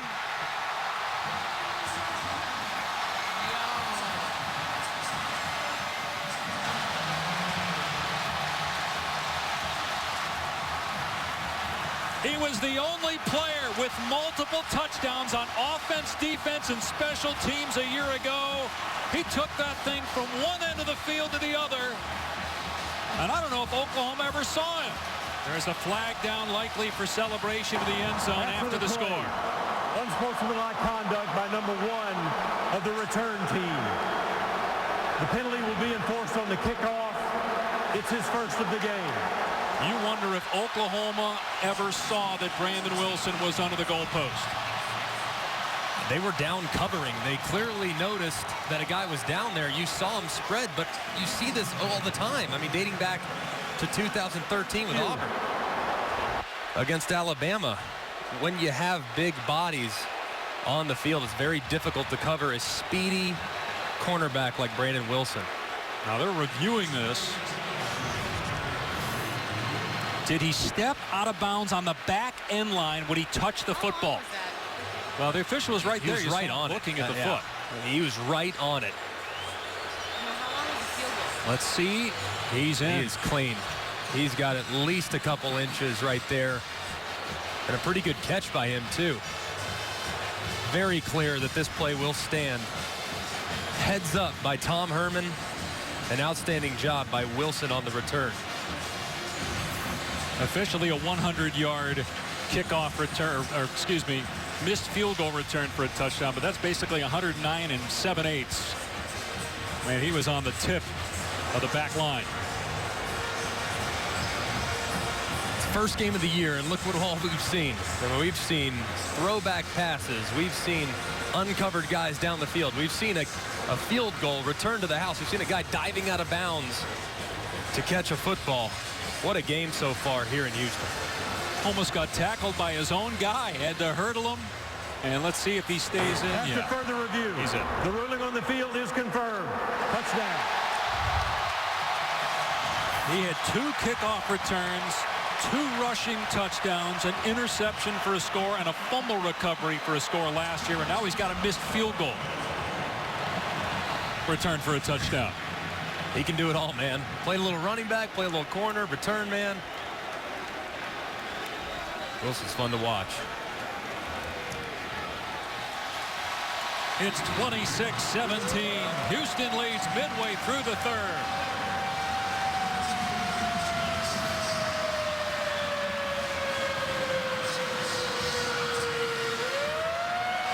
Take a look at it. I mean, look at, they're starting to cover down a little bit too late.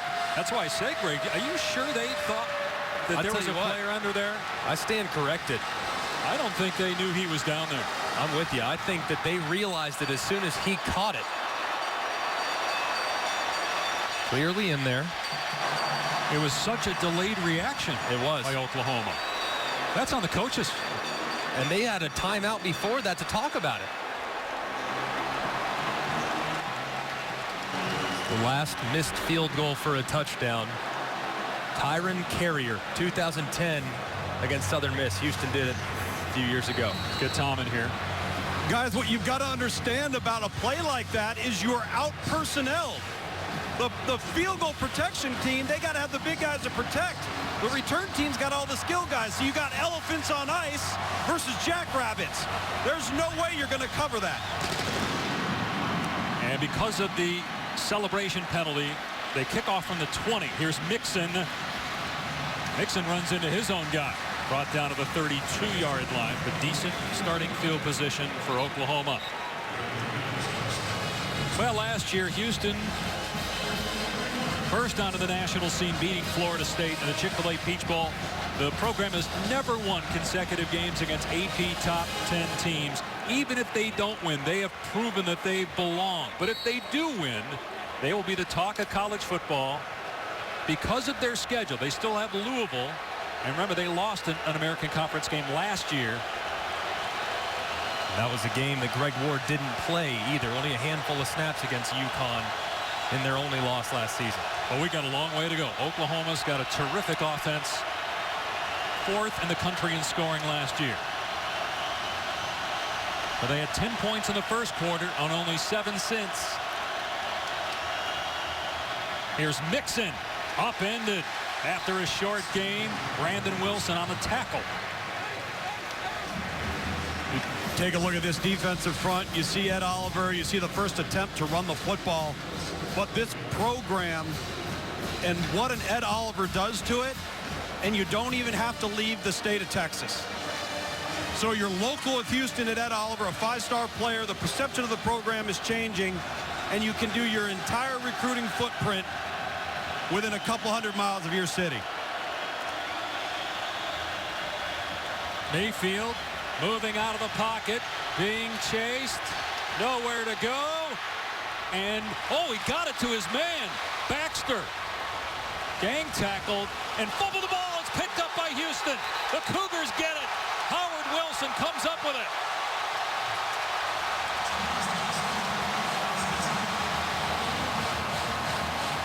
The ruling on the field was a fumble recovered by the defense. First down. This is a great play by Mayfield to keep the play alive and find Baxter, but then he couldn't hang on to the ball.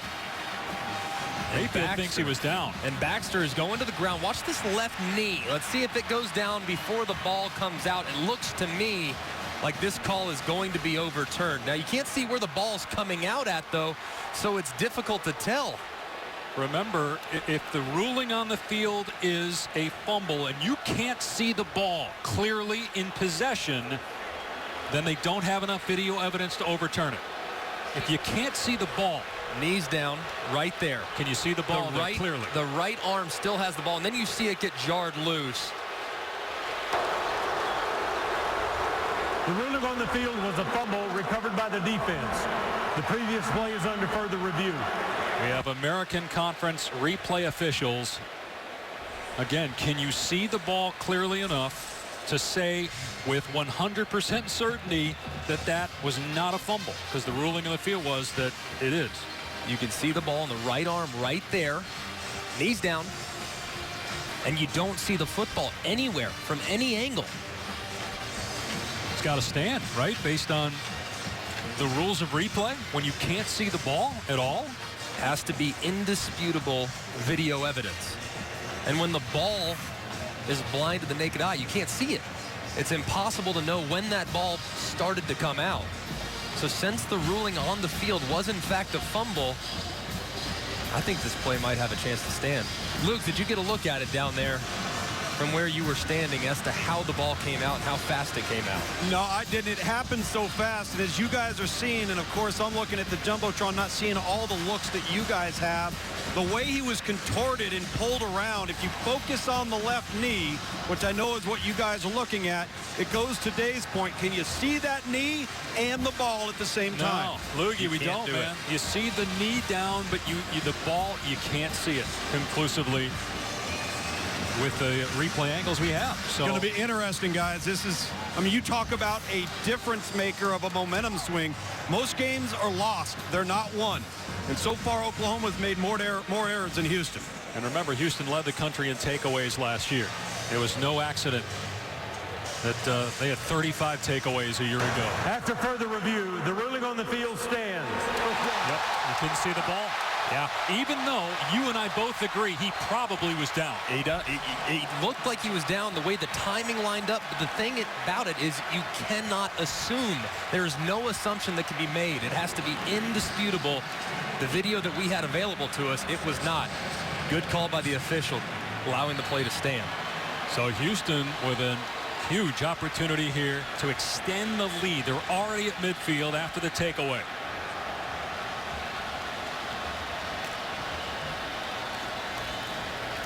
Ward will keep, and he'll get squashed. Charles Walker takes him down for a loss in a play. Tell you what, you got to give Oklahoma's defense a lot of credit. I mean, they've limited. They knew that the quarterback run game could really hurt them. Greg Ward has done very little on the ground so far. 11 rushes, just 7 yards. That is very uncharacteristic for an explosive runner. You saw him there, Greg, shaking that right arm after that tackle by Walker. How effective will he be if he has to throw it here? 6 passing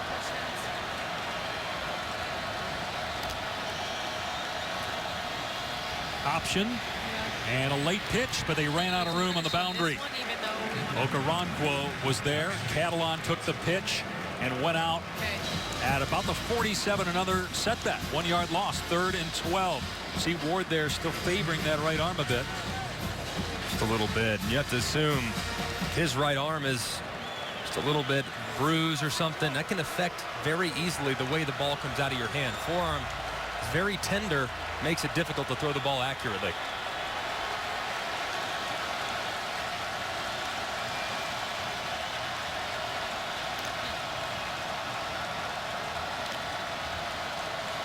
Pressure coming from OU on 3rd and 12. Single coverage, and Dunbar is there. Dunbar at 100 yards in the first half. He gets a first down on 3rd and 12 here, a gain of 22. Going against Oklahoma's best corner on the back shoulder. It's impossible to cover. And Greg Ward has hit not one, but now 2 to Dunbar down the left-hand side on that exact throw. Big-time pickup. And Greg Ward continues to excel on 3rd down in the field. And again, it's Greg Ward was considered primarily a runner last year, even though he had 17 touchdown passes. He has really improved as a passer. And we're seeing it today. He's going to pump fake here, look downfield, air it out, dangerous throw, and almost picked off, if not for Chance Allen. The receiver made sure that Dakota Austin didn't pick it off. That was a great play by Chance Allen. I mean, this is about to be an interception. I mean, no doubt about it. Dakota Austin's about to come up with that football. Chance Allen playing a little defense. Well done. Save your quarterback there. No, they're so gross. Chicago, you can't talk about Chicago. 2nd down and 10. You can talk about Northwestern if you want.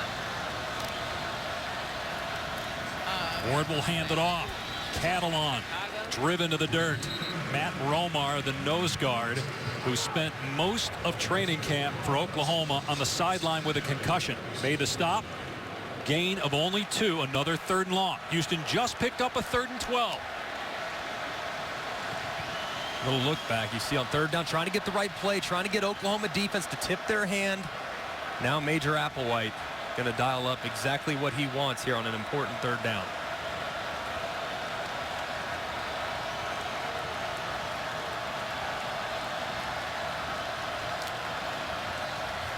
Pass play for Ward, and terrific catch by Tyler McCloskey, a guy that does a lot of the dirty work in the run game, gets rewarded with a big catch to move the chains. And how about the ball placement? I mean, this is well covered right here by Jordan Evans. Throwing it away from the defender, and then McCloskey dragging the big linebacker just enough for the first down. It's a big-time conversion for a guy that I don't think gets enough credit. 45, McCloskey. Now that's 2 3rd down and long conversions on this drive after getting the takeaway at midfield. They're in the red zone now.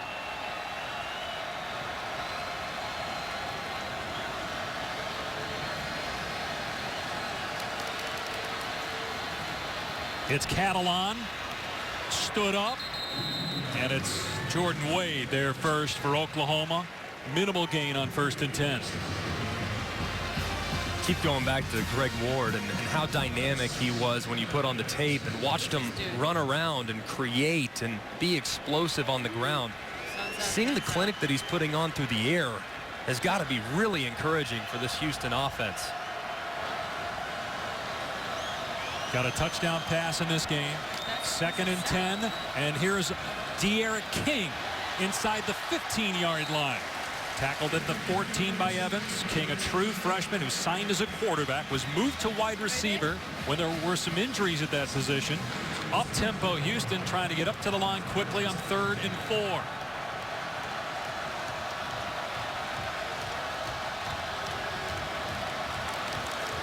Here's Ward with a quick throw to the flat. They got numbers out there, and it's a first down for Chance Allen, fighting through an arm tackle. 1st and goal, Houston. Look at this tempo, guys. They've got him on the ropes. They've got the numbers the way they want to, getting the ball on the perimeter, because you got 3-on-2 advantages. Really well executed here. Here's Ward on the design quarterback run. Stiff arms one guy. It can't get away from Okoronkwo. A loss of 4 back at the 13-yard line. It's a good job by Okoronkwo right there. He has made some mistakes in this game, no doubt, but he is still an explosive pass rusher. He's really good in the backfield. Look on the sideline right here. You look at... We're looking at the replay here to see if Okoronkwo, oh man. I tell you what, he's got a big hold of that. That would have been another 15-yard penalty on Okoronkwo. He had the roughing the passer earlier that led to points at the end of the first half on the field goal drive. Instead, it's 2nd and goal from the 13-yard line. Ward throwing in the dirt. Pass intended for Chance Allen. You and Tom on SportsCenter detailed how Oklahoma practiced to get Ward. It didn't see a lot of it in the first half, but here in the second half, twice they've really hurt Houston by making plays on Ward in the pocket to get into the ground. We'll see what they do against him here on 3rd and goal.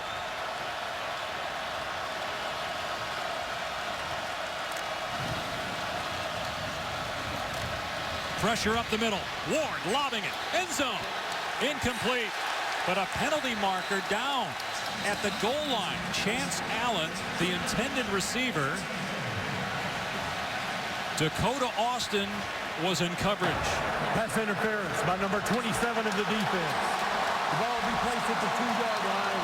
Automatic first down. That's 4 third-down conversions on this drive alone. And think about how they've gotten some third downs in this game. You've had a pass interference early on that led to points. You have a pass interference here that very well could lead to points, possibly 6 points here as they get 1st and goal from the 2-yard line. You have the roughing the passer that led to a field goal at the end of the first half. I think is the correct call. They got to be smarter when the ball's in the air. 1st and goal on the 2. That's Catalan behind Ward. Ward to throw. He's got McCloskey, and he's got a touchdown.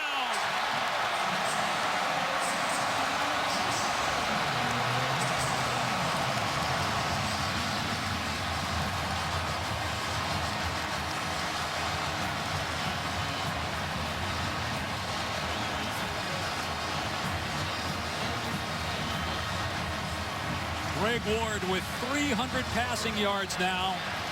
A pair of touchdowns. Houston with 4 third-down conversions. A couple of 3rd and long conversions. Then the penalty giving him 1st and goal on the 2.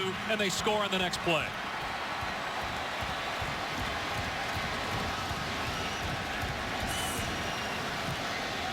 It's a 16-point Houston lead late in the 3rd quarter.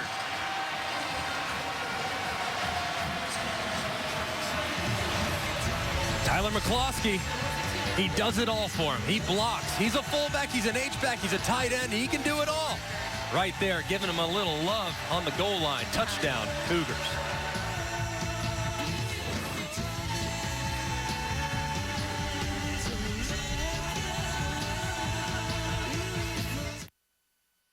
The push.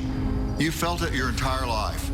The constant reminder that you were created to do more, to accomplish more, discover more, to serve more. That is why students come here, to the University of Oklahoma. OU leads the nation in academic success, athletic achievement, and in areas of research. OU has the highest number of National Merit Scholars enrolled in the nation. Your push for greatness continues here at the University of Oklahoma. Tonight from Arlington, AT&T Stadium, number 1 Alabama and USC, 8 Eastern, 5 Pacific. What does SC have to do to stay in that ball game against a loaded Crimson Tide team? Max Brown's got to stay with it himself. He has to be accurate with the football, throw the ball down the field. He's not elusive. He's not a runner. Alabama hasn't, at times, had trouble against a dual-threat quarterback, so he's going to have to pick them apart through the air. He's going to have his hands full, though. This Alabama defense is as athletic as I've seen in Nick Saban's tenure. Do you agree with that, Tom? I do. I think they are tall and long on the perimeter. The 2 edge pass rushers are unlike anything they've had before. You could make an argument that if Carl Lawson stays healthy, you could have the 2 best pass rushers off the edge in college football in Tim Williams at Alabama, Carl Lawson at Auburn. I really like this Alabama defense. That's tonight on ABC. Up next from Lambeau, the first major college football game ever at Lambeau Field. Wisconsin and LSU. I love Lambeau. You get to Lambeau, it's like house, house, Lambeau Field, house, house. It's in the middle of a neighborhood. Here's Mixon straddling the goal line. crossing the 20. Oh, he gets crunched at the 25-yard line. Let's go to the studio. Thanks, Dave. Visit Houston studio update. And after throwing a pick on his first possession, JT Barrett has bounced back in a big way, tying the own school record of 6 passing TDs. He's also ran for 1. Buckeyes rolling up 56-10 in the third, guys. All right, Cassidy, and here it's a 16-point lead for Houston. As you watch Baker Mayfield take the field, keep in mind, last year, early in the season at Tennessee, Oklahoma trailed the Vols going into the 4th, and Mayfield led the Sooners back to win the ball game. Can he do it again here against Houston? They run P. Ryan, who was banged up earlier in the game. He gets a couple, and Oliver hit him first, but P. Ryan able to pinball off him for a couple yards. And don't you dare count out this Oklahoma team. Not with number 6 running the helm. I mean, he was second in the country in completion percentage in the 4th quarter last year. The bigger the stage, the more the adversity, the better Baker Mayfield plays. B. Ryan and Mixon in the game together here on 2nd down and 8. Mayfield with a ton of time. It's Andrews underneath. He'll be short of the first down with Howard Wilson in coverage. 3rd and about 3. This is a critical 3rd down right here. I think you got to get Baker Mayfield maybe outside the pocket, give him a run pass option. They have to have this right here to get some momentum. Mayfield rolling out with a defender right there, dumps it off, and it's a first down for P. Ryan. Stays in bounds. It's finally leveled out of play by Matthew Adams. P. Ryan, a guy that didn't catch the ball a lot out of the backfield, but they've thrown it to him several times here in this ball game. They move the sticks here with a pass to P. Ryan. It's a good call by Lincoln Riley. Get Baker Mayfield outside where he's comfortable. Get him moving. If no one's open, he still would have had the opportunity to possibly run for the first down. Huge pickup for the Sooner offense. Inside a minute to play here in the 3rd. Mayfield, well, Mixon's covered. Mayfield coming to the other side and throws it away. Jordan Smallwood was covered by Winchester. Smart play by the Oklahoma quarterback. Really smart. Sometimes the best play is throw it away. I mean, now that doesn't necessarily look great on the stat sheet, for sure. I understand that, but if there's nothing there, don't make a bad play worse. Sometimes the defense wins. They're on scholarship too. Good play by Baker Mayfield, throwing it away and protecting 2nd and 10. Only 3 incompletions on the day for Mayfield. He was perfect in the first half. 2nd and 10 from the Sooner 47-yard line. And the play clock is down to 3. They're not lined up right. Play clock at 1. They have only 1 timeout. They get the play off Mixon. Reversing field. Great run by Mixon. Close to a first down. Boy, he is talented. He is so quick. I mean, one cut. He can run inside the tackles. He can run outside the tackles. The perfect complementary piece to Samaje P. Ryan in the backfield. What a 1-2 punch the Sooners have at running back. 3rd and a yard.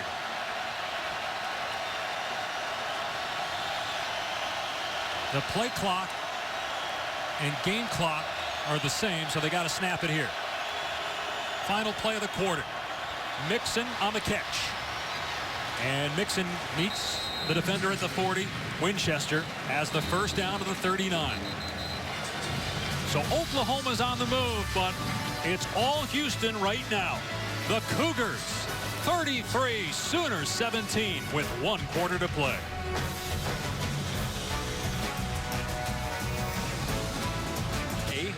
Yeah, we got a whole season to go, but everybody will be talking about if they were to win out, would a group of 5 team make the college football playoff? With a potential win over Oklahoma and Louisville? Absolutely. First things first, Oklahoma on the move here inside the 40. And this could be a double pass. It is. Westbrook throwing it downfield, incomplete. He had Flowers. This one will haunt you. I've missed throws like this before, believe me. This one, D.D. Westbrook, I'll remember this one for a while. Just tried to steer it. Anybody that's learning the quarterback position at home, never steer it, just throw it. Got a little bit too cute. Didn't finish the throw as a result. A little bit too far for the intended wide receiver. A missed opportunity there. Houston's making the big plays. Oklahoma has been just off since that first quarter when they scored 10 points. Mayfield lost the ball. Houston's got it. Another turnover by the Sooners.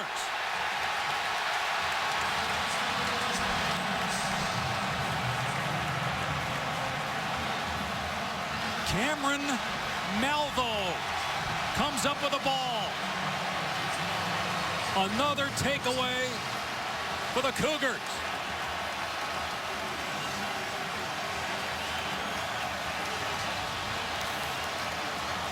Look at this right here. Tried to step up in the pocket. It's a great hand right there from Tyus Bowser. And a great recovery from Cameron Malvo. Baker's got everything you want. He's got two hands on the ball. Sometimes the defense just makes a play. Houston has relied on turnovers for so many years. Looks like that trend's going to continue here in 2016, Dave. 110 takeaways the last 3 years. That spreads 2 regimes of head coaches, but a lot of the same players. If Houston scores here, that might do it, believe it or not, if they can get a touchdown on this drive. Here's Ward, and he's brought down for a loss. Ran right into Romar that time. Okoronkwo was there.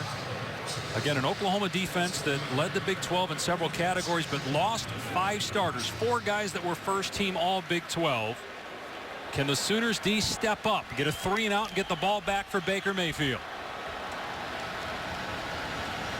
They also lost a lot of leadership, too, with all those guys at linebacker. Those were the emotional leaders, so in times like this, they'd step up. Who's going to be that guy for the Sooners today?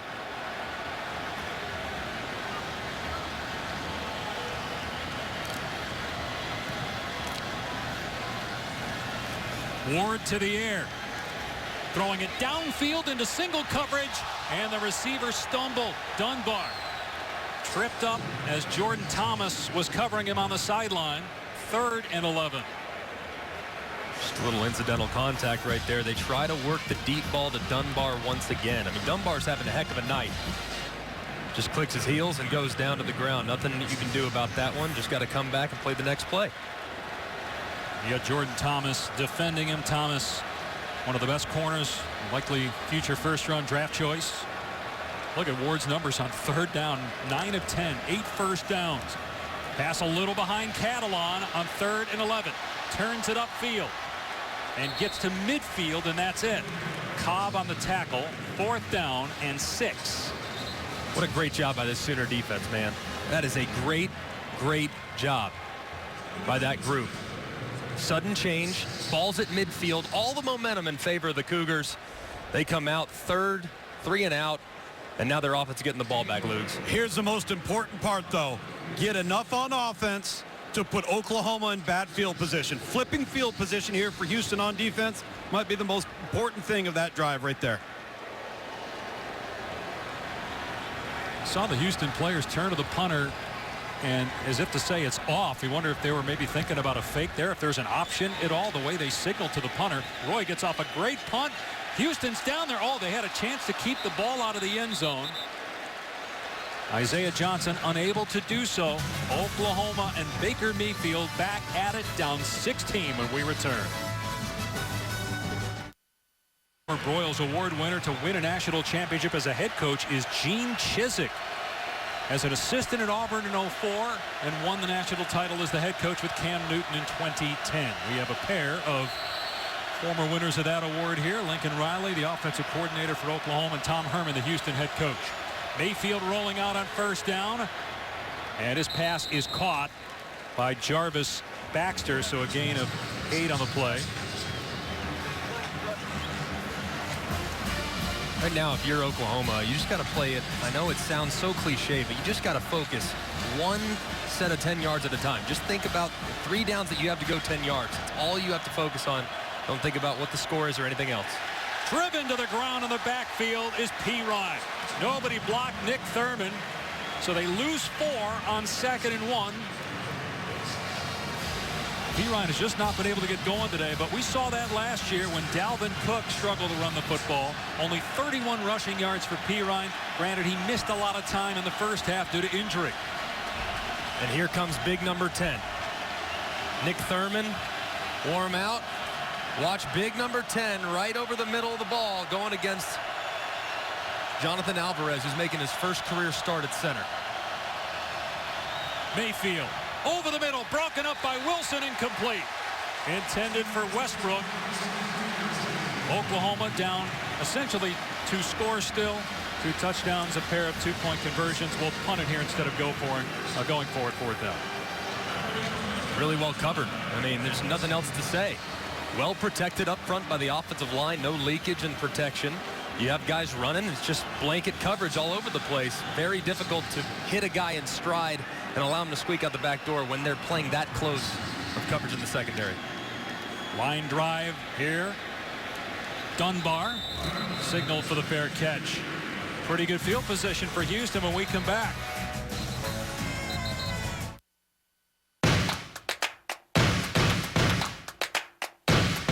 This is a call to the committed.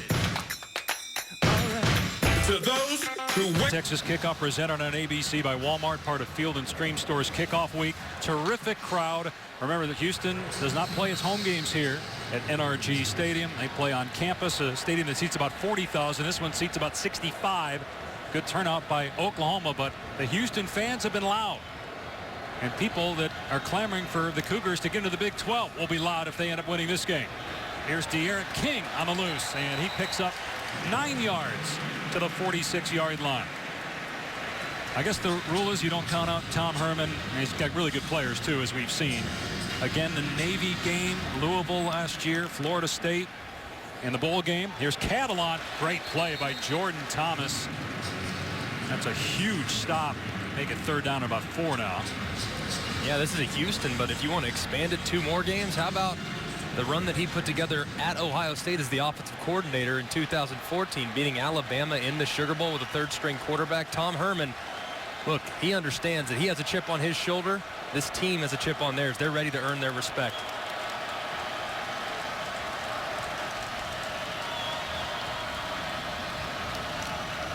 Huge play here for the Oklahoma defense. They rush 3, and the pass is batted down at the line of scrimmage.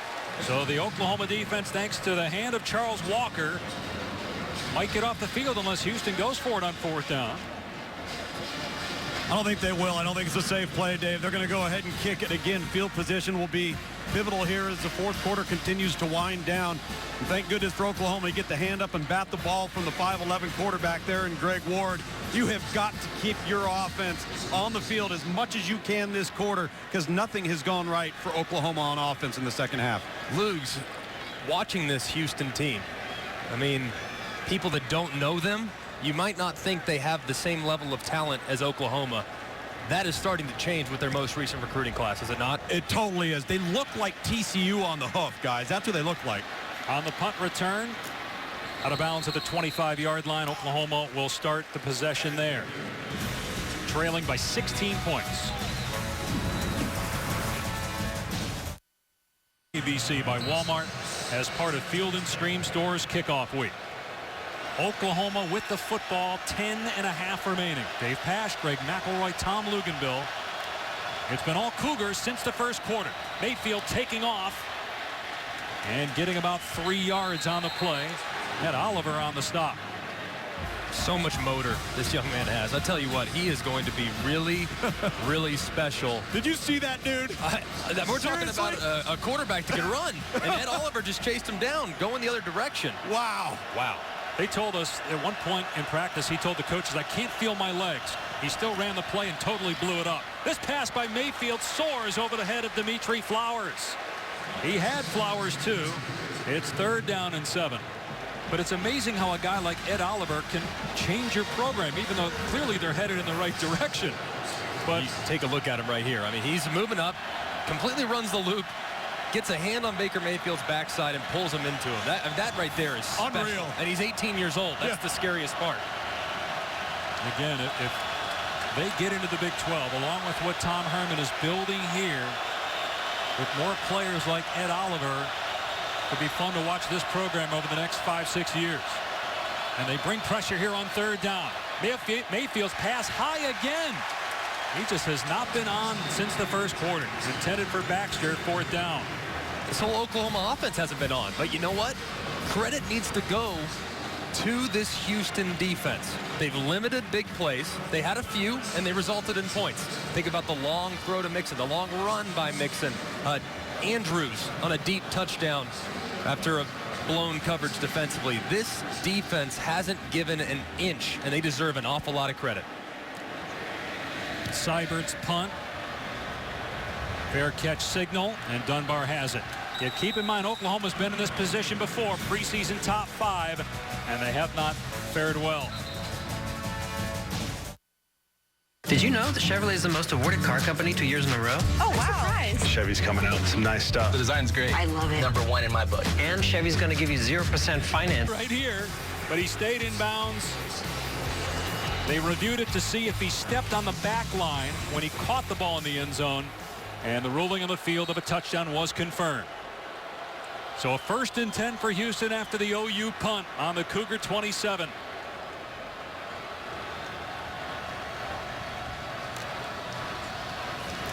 And they're going to hand it off here to Catalan. No gain. Greg and Tom, if you're Major Applewhite, are you conservative now? No, you be you. You play with tempo, do what you need to do. Think back. Let's think back to the Peach Bowl, and you guys were there.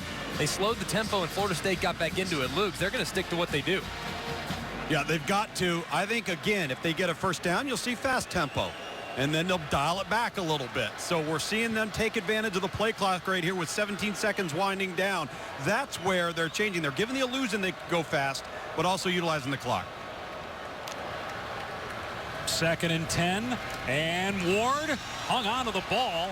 Okoronkwo tackles him, so he gains a couple. That was dangerous right there, trying to get the exchange with Catalan. He kept it, but it's a 3rd and long here. Can Oklahoma come up with another stop? Now I think without question, the ball needs to be in Greg Ward's hands right here. I mean, don't take a chance throwing the football. You wanted this clock to continue to run, and Greg Ward is the most explosive player on the field. He needs to have it with an empty set. I would anticipate a quarterback draw right here unless Oklahoma comes with pressure. Or they get the single back shoulder throw to the side, which has worked several times in this game. Dunbar has been the target in those cases. Ward on 3rd down, in trouble, sacked. Okoronkwo was back there first. Charles Walker in there as well. And the Sooners force another 3 and out to give the offense a chance. So what, Oklahoma's defense has nothing to hang their hat about today. And they have played really, really good, especially in the second half. The adjustments they've made, they've contained Greg Ward on the running game. Greg Ward has negative yards rushing right now, which is remarkable considering he was a 1,000-yard rusher a year ago. He's had his opportunities. This Oklahoma defense has played a heck of a game. Dane Roy, a 27-year-old true freshman with just his 2nd punt of the day. And Baxter with a fair catch, and here's a flag. Isaiah Johnson interfered. That is going to put the ball near midfield for Oklahoma. You got to stay out of the way.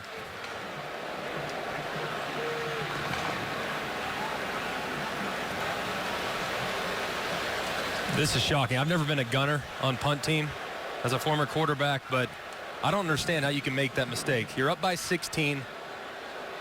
Oklahoma's about to have to go 65 yards, and then he might get free 15. Kick catch interference on the kicking team. It's a 15-yard penalty and a 1st down. All right, let's bring in our national recruiting director for ESPN, Tom Luganville. Well, we talk so much about Oklahoma's presence in recruiting down in the state of California, state of Texas. You look at the map. Of course, they're going to have a significant presence, but look at Houston the last 2 years under Tom Herman, and look at not only the players that have been signed in the classes out of the state, but also the players out of Houston and the immediate area. Now, we've heard some backlash for some Big 12 coaches as we've had discussion about expansion. Why do you think that is? I'll tell you why it is. Because in recruiting with the footprint, they could recruit their entire class here at Houston and not get on an airplane. That's amazing. as Mayfield steps up in the pocket and takes off across the 45. Here's a flag thrown in the backfield. And this is going to be on the Sooners. Holding number 74 on the offense. It's a 10-yard penalty and replay first down. So you take a look at this graphic. Now that's staggering. So what we've done is we've taken the last two classes, and if the kid came from Houston, that's 0 miles we calculated. And then the surrounding areas, and then the rest of the state, if you calculate all of their signees, the average is 32 miles away from campus. That's unheard of in recruiting, and this is a highly populated city, one of the reasons why it's very attractive for Big 12 expansion. And if the Cougars hang on, this win will speak loudly to a lot of people, including the playoff committee. Mayfield in trouble, somehow gets out of there. They finally corral him for a sack at the 37-yard line, and guess who? Ed Oliver, who we've talked about a lot. 5-star recruit. Look at the motor. Just watch him. I mean, he starts on the stun away. He makes sure the back doesn't get out too clean. And then, you know what? Let me go find this quarterback on the sideline. Let me get a hold of him. I want to get a sack. Ed Oliver, excuse me, is just incredible at nose tackle. For an 18-year-old super freshman, he's going to be a handful for everyone he plays this year. Second down and 22. You'd have to think Oklahoma's 4-down territory with 6.5 to go. They got to hurry the play clock down to 2. Mayfield over the middle. Andrews dropped the ball. Pass might have been a little high, but normally sure-handed Mark Andrews unable to pull that one down. So it's 3rd down and 22. Are you with me? This is 4-down territory for Absolutely. Oklahoma? Yeah, 2-score game. You got to make sure you have enough time left on the clock if, in fact, you are unsuccessful on a 2-point conversion. If you score, especially with the way your defense is playing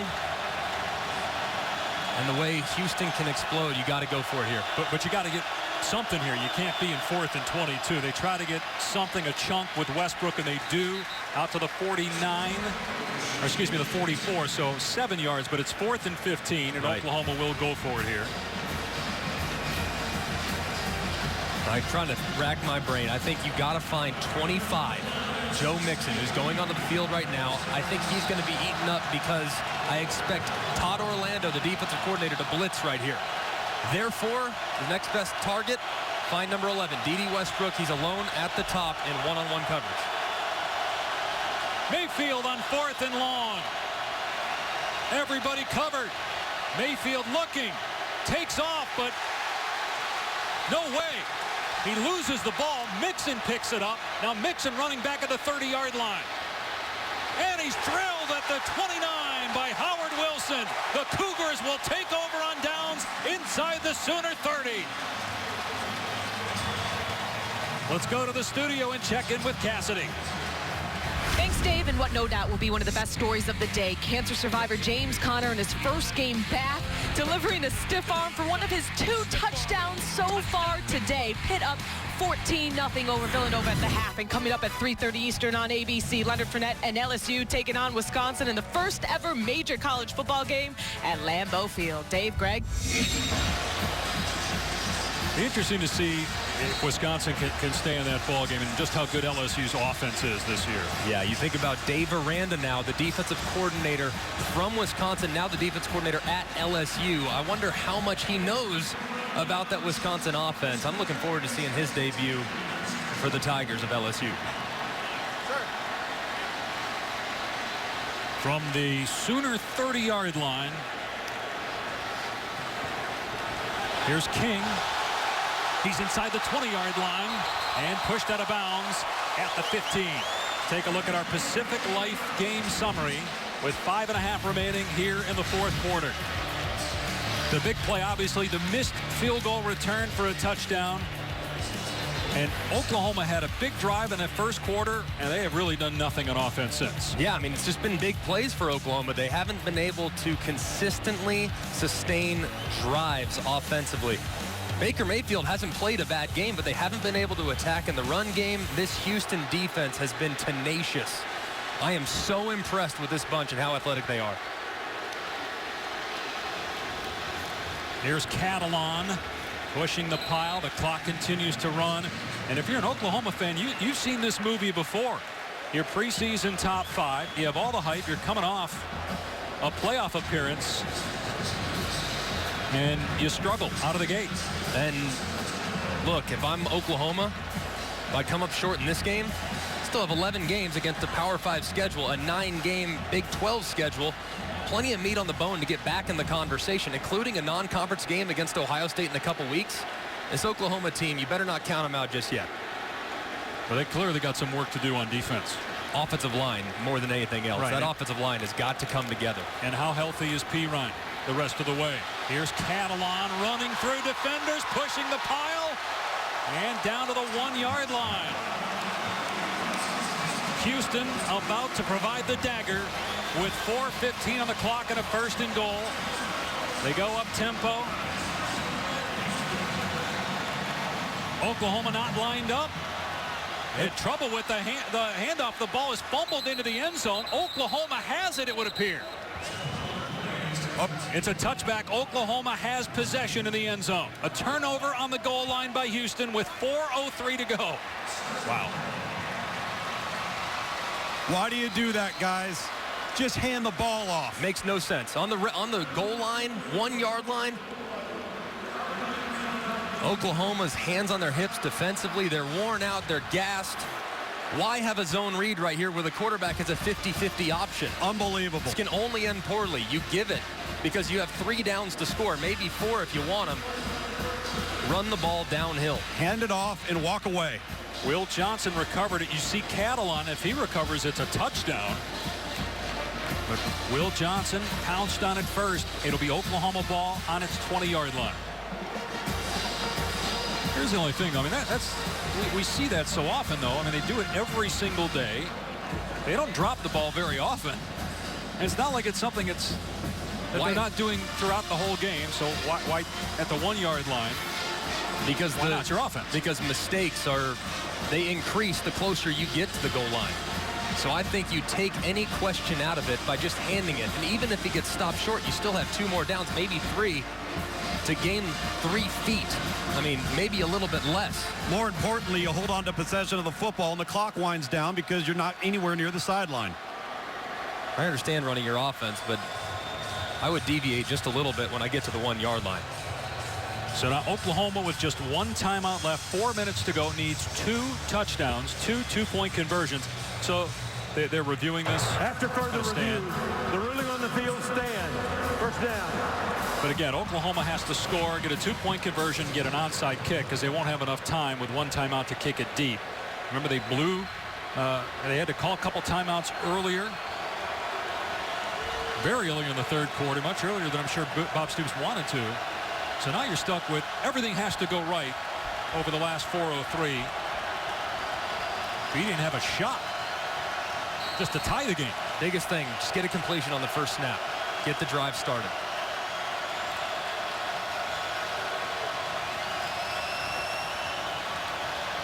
Mayfield to the sideline. A sliding catch made by A.D. Miller inbounds, so the clock moves.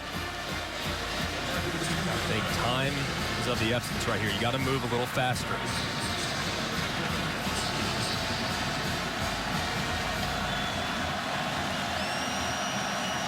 And the clock will stop if Oklahoma gets a 1st down. A lot of time off the play clock here for the check. They see the blitz off the right-hand side, so they're trying to get to it, but valuable time coming off. And 30 seconds between snaps, essentially. Mayfield, a strike to Westbrook, who's free. And Westbrook slammed to the turf. The clock will stop as they move the chains out to the 47 with 3:19 to play. At this point, maybe a double move with D.D. Westbrook, maybe a slant and go, something to try to steal one. A few plays into the drive, this is when you might take a chance to go downfield. Mayfield pumps to the sideline, and it's incomplete. And that's a good thing for Oklahoma that it was, because he appeared to be inbounds. And had he caught that, the clock would be running right now instead of it just being 2nd and 10. I'll be honest with you, Baker Mayfield's shoulder, his left shoulder went up, what makes me think he was trying to throw the ball deep.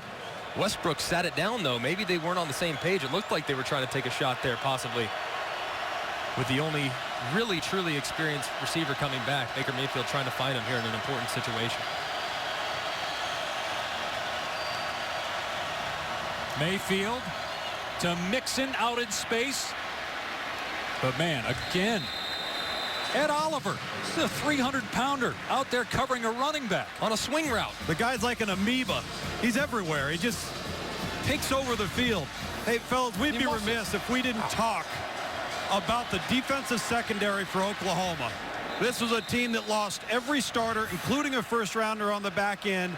They had led the country in forced turnovers, and a big percentage of that came from the secondary. They've done a remarkable job outside of the opening throw to Joe Mixon. You're absolutely right. This Houston secondary has been outstanding today.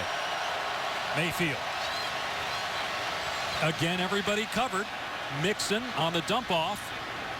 He runs through the arms of Garrett Davis. They stop the clock with the ball at the 39. Yeah, William Jackson was a first-round draft pick, late first-round pick. And as you guys watch film, I know you were uncertain. I think everybody was, including the coaches, about how this group would come together. But they were the bright spot on defense of training camp, according to the coaches. Mayfield looking for somebody to come open. It's Geno Lewis. Clock will stop again. 2:23 and counting. Once they reset the ball, ball is on the 25 of Houston. Mayfield with time. Now the pocket collapses, and the pass is out of bounds. Well, Mayfield got leveled by Matthew Adams. And they're bringing pressure. I mean, that's pretty amazing when you think about it. It's a 2-minute situation. It's huge, important downs. And you're able to call blitzes on the fly. Todd Orlando is. They practice these blitz schemes over and over and over again. He says, look, blitzes are our base defense. So they're very comfortable running them in these situations, and not a lot of teams are. So a lot of credit should go to this defensive coaching staff for the Houston Cougars. So Houston calls a timeout. 2:13 to play in the fourth quarter.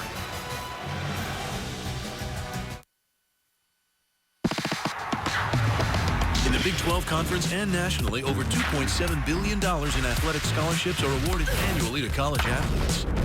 College athletes receive the full cost of attendance and graduate at a higher rate than other students in general. 8 in 10 will earn a bachelor's degree. 1 in 6 student athletes are first-generation scholars.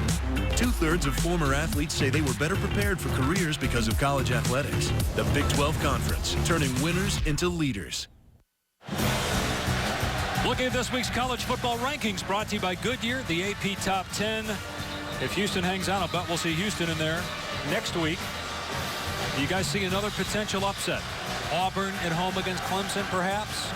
Ole Miss over Florida State, or no? Do you see chalk? Notre Dame going to Austin to face the Longhorns. I think the Longhorns steal a win right there. Shane Buechele is going to be the starting quarterback, and I bet he plays well in a big upset tomorrow for Charlie Strong. Mayfield on 2nd and 10, throwing it deep into the end zone. It's caught for a touchdown by Mark Andrews. Penalty flag is down. Andrews with a huge grab, his second touchdown if it stands. And they'll go for 2. Pass interference by number 1 in the defense. Penalties decline. Touchdown. They'll go for 2, trailing by 10.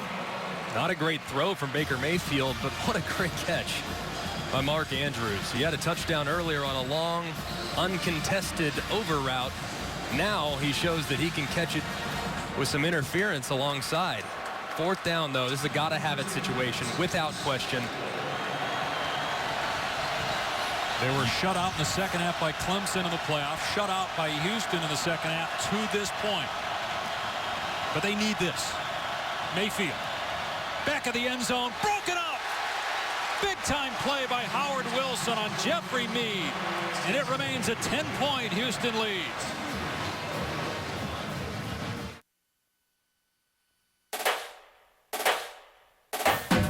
It is that team. They never said us.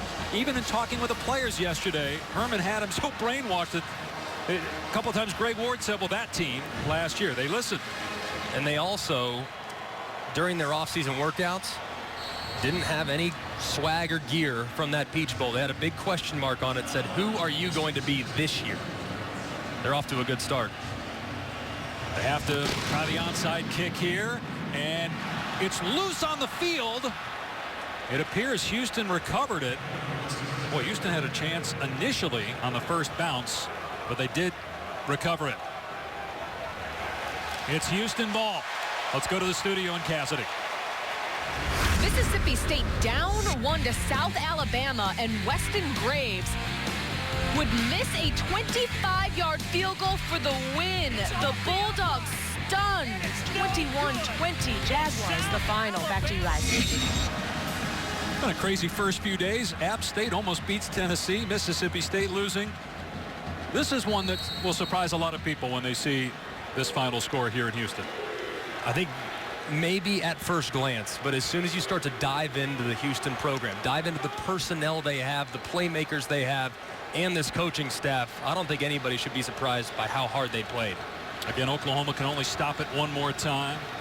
Catalan on the run gets about 2 yards. Now, as we look at the Houston schedule here, and we'll see Louisville in the ACC November 17th, and then they have their American Conference schedule. With this win today, Greg and Tom, are they automatically in the playoff discussion now? Is everybody going to be watching each week to see if they win, knowing that if they win out, they're in? Absolutely, but Houston also has to keep in mind, from this point forward, they need to all go buy an Oklahoma jersey because they need to root for the Oklahoma Sooners, because if Oklahoma continues to play well and wins the Big 12, that's only going to better help their candidacy, Lugs, as they move forward throughout the season. Certainly could. Let's get this play here. I'll chime in on my thoughts in your absolutely comment. Here's Ward trying to stay in bounds. Does it'll be 3rd and long. Go ahead, Tom. Smart play there by Greg Ward, staying in bounds and just laying down. I think it's a little premature to say absolutely. I still believe with the schedule in its entirety, you're going to have to look at what other teams could finish undefeated, if maybe multiple teams.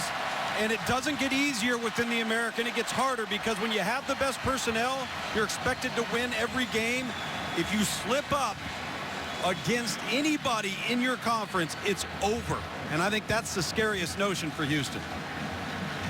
And meanwhile, for Oklahoma, as you said earlier, guys, if they were to come back and win the Big 12, they're not out of the conversation, but clearly the guys that they lost on defense, they miss in a big way. And offensively, their line struggled today. They couldn't sustain drives.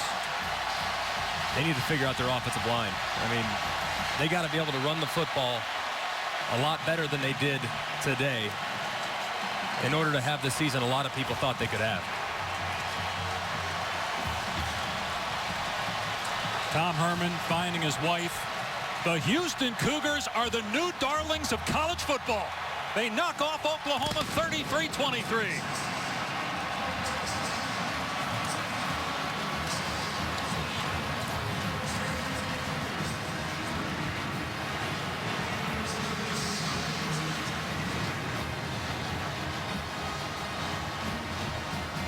They surprised people last year beating Florida State. For the most part, they handled Oklahoma today.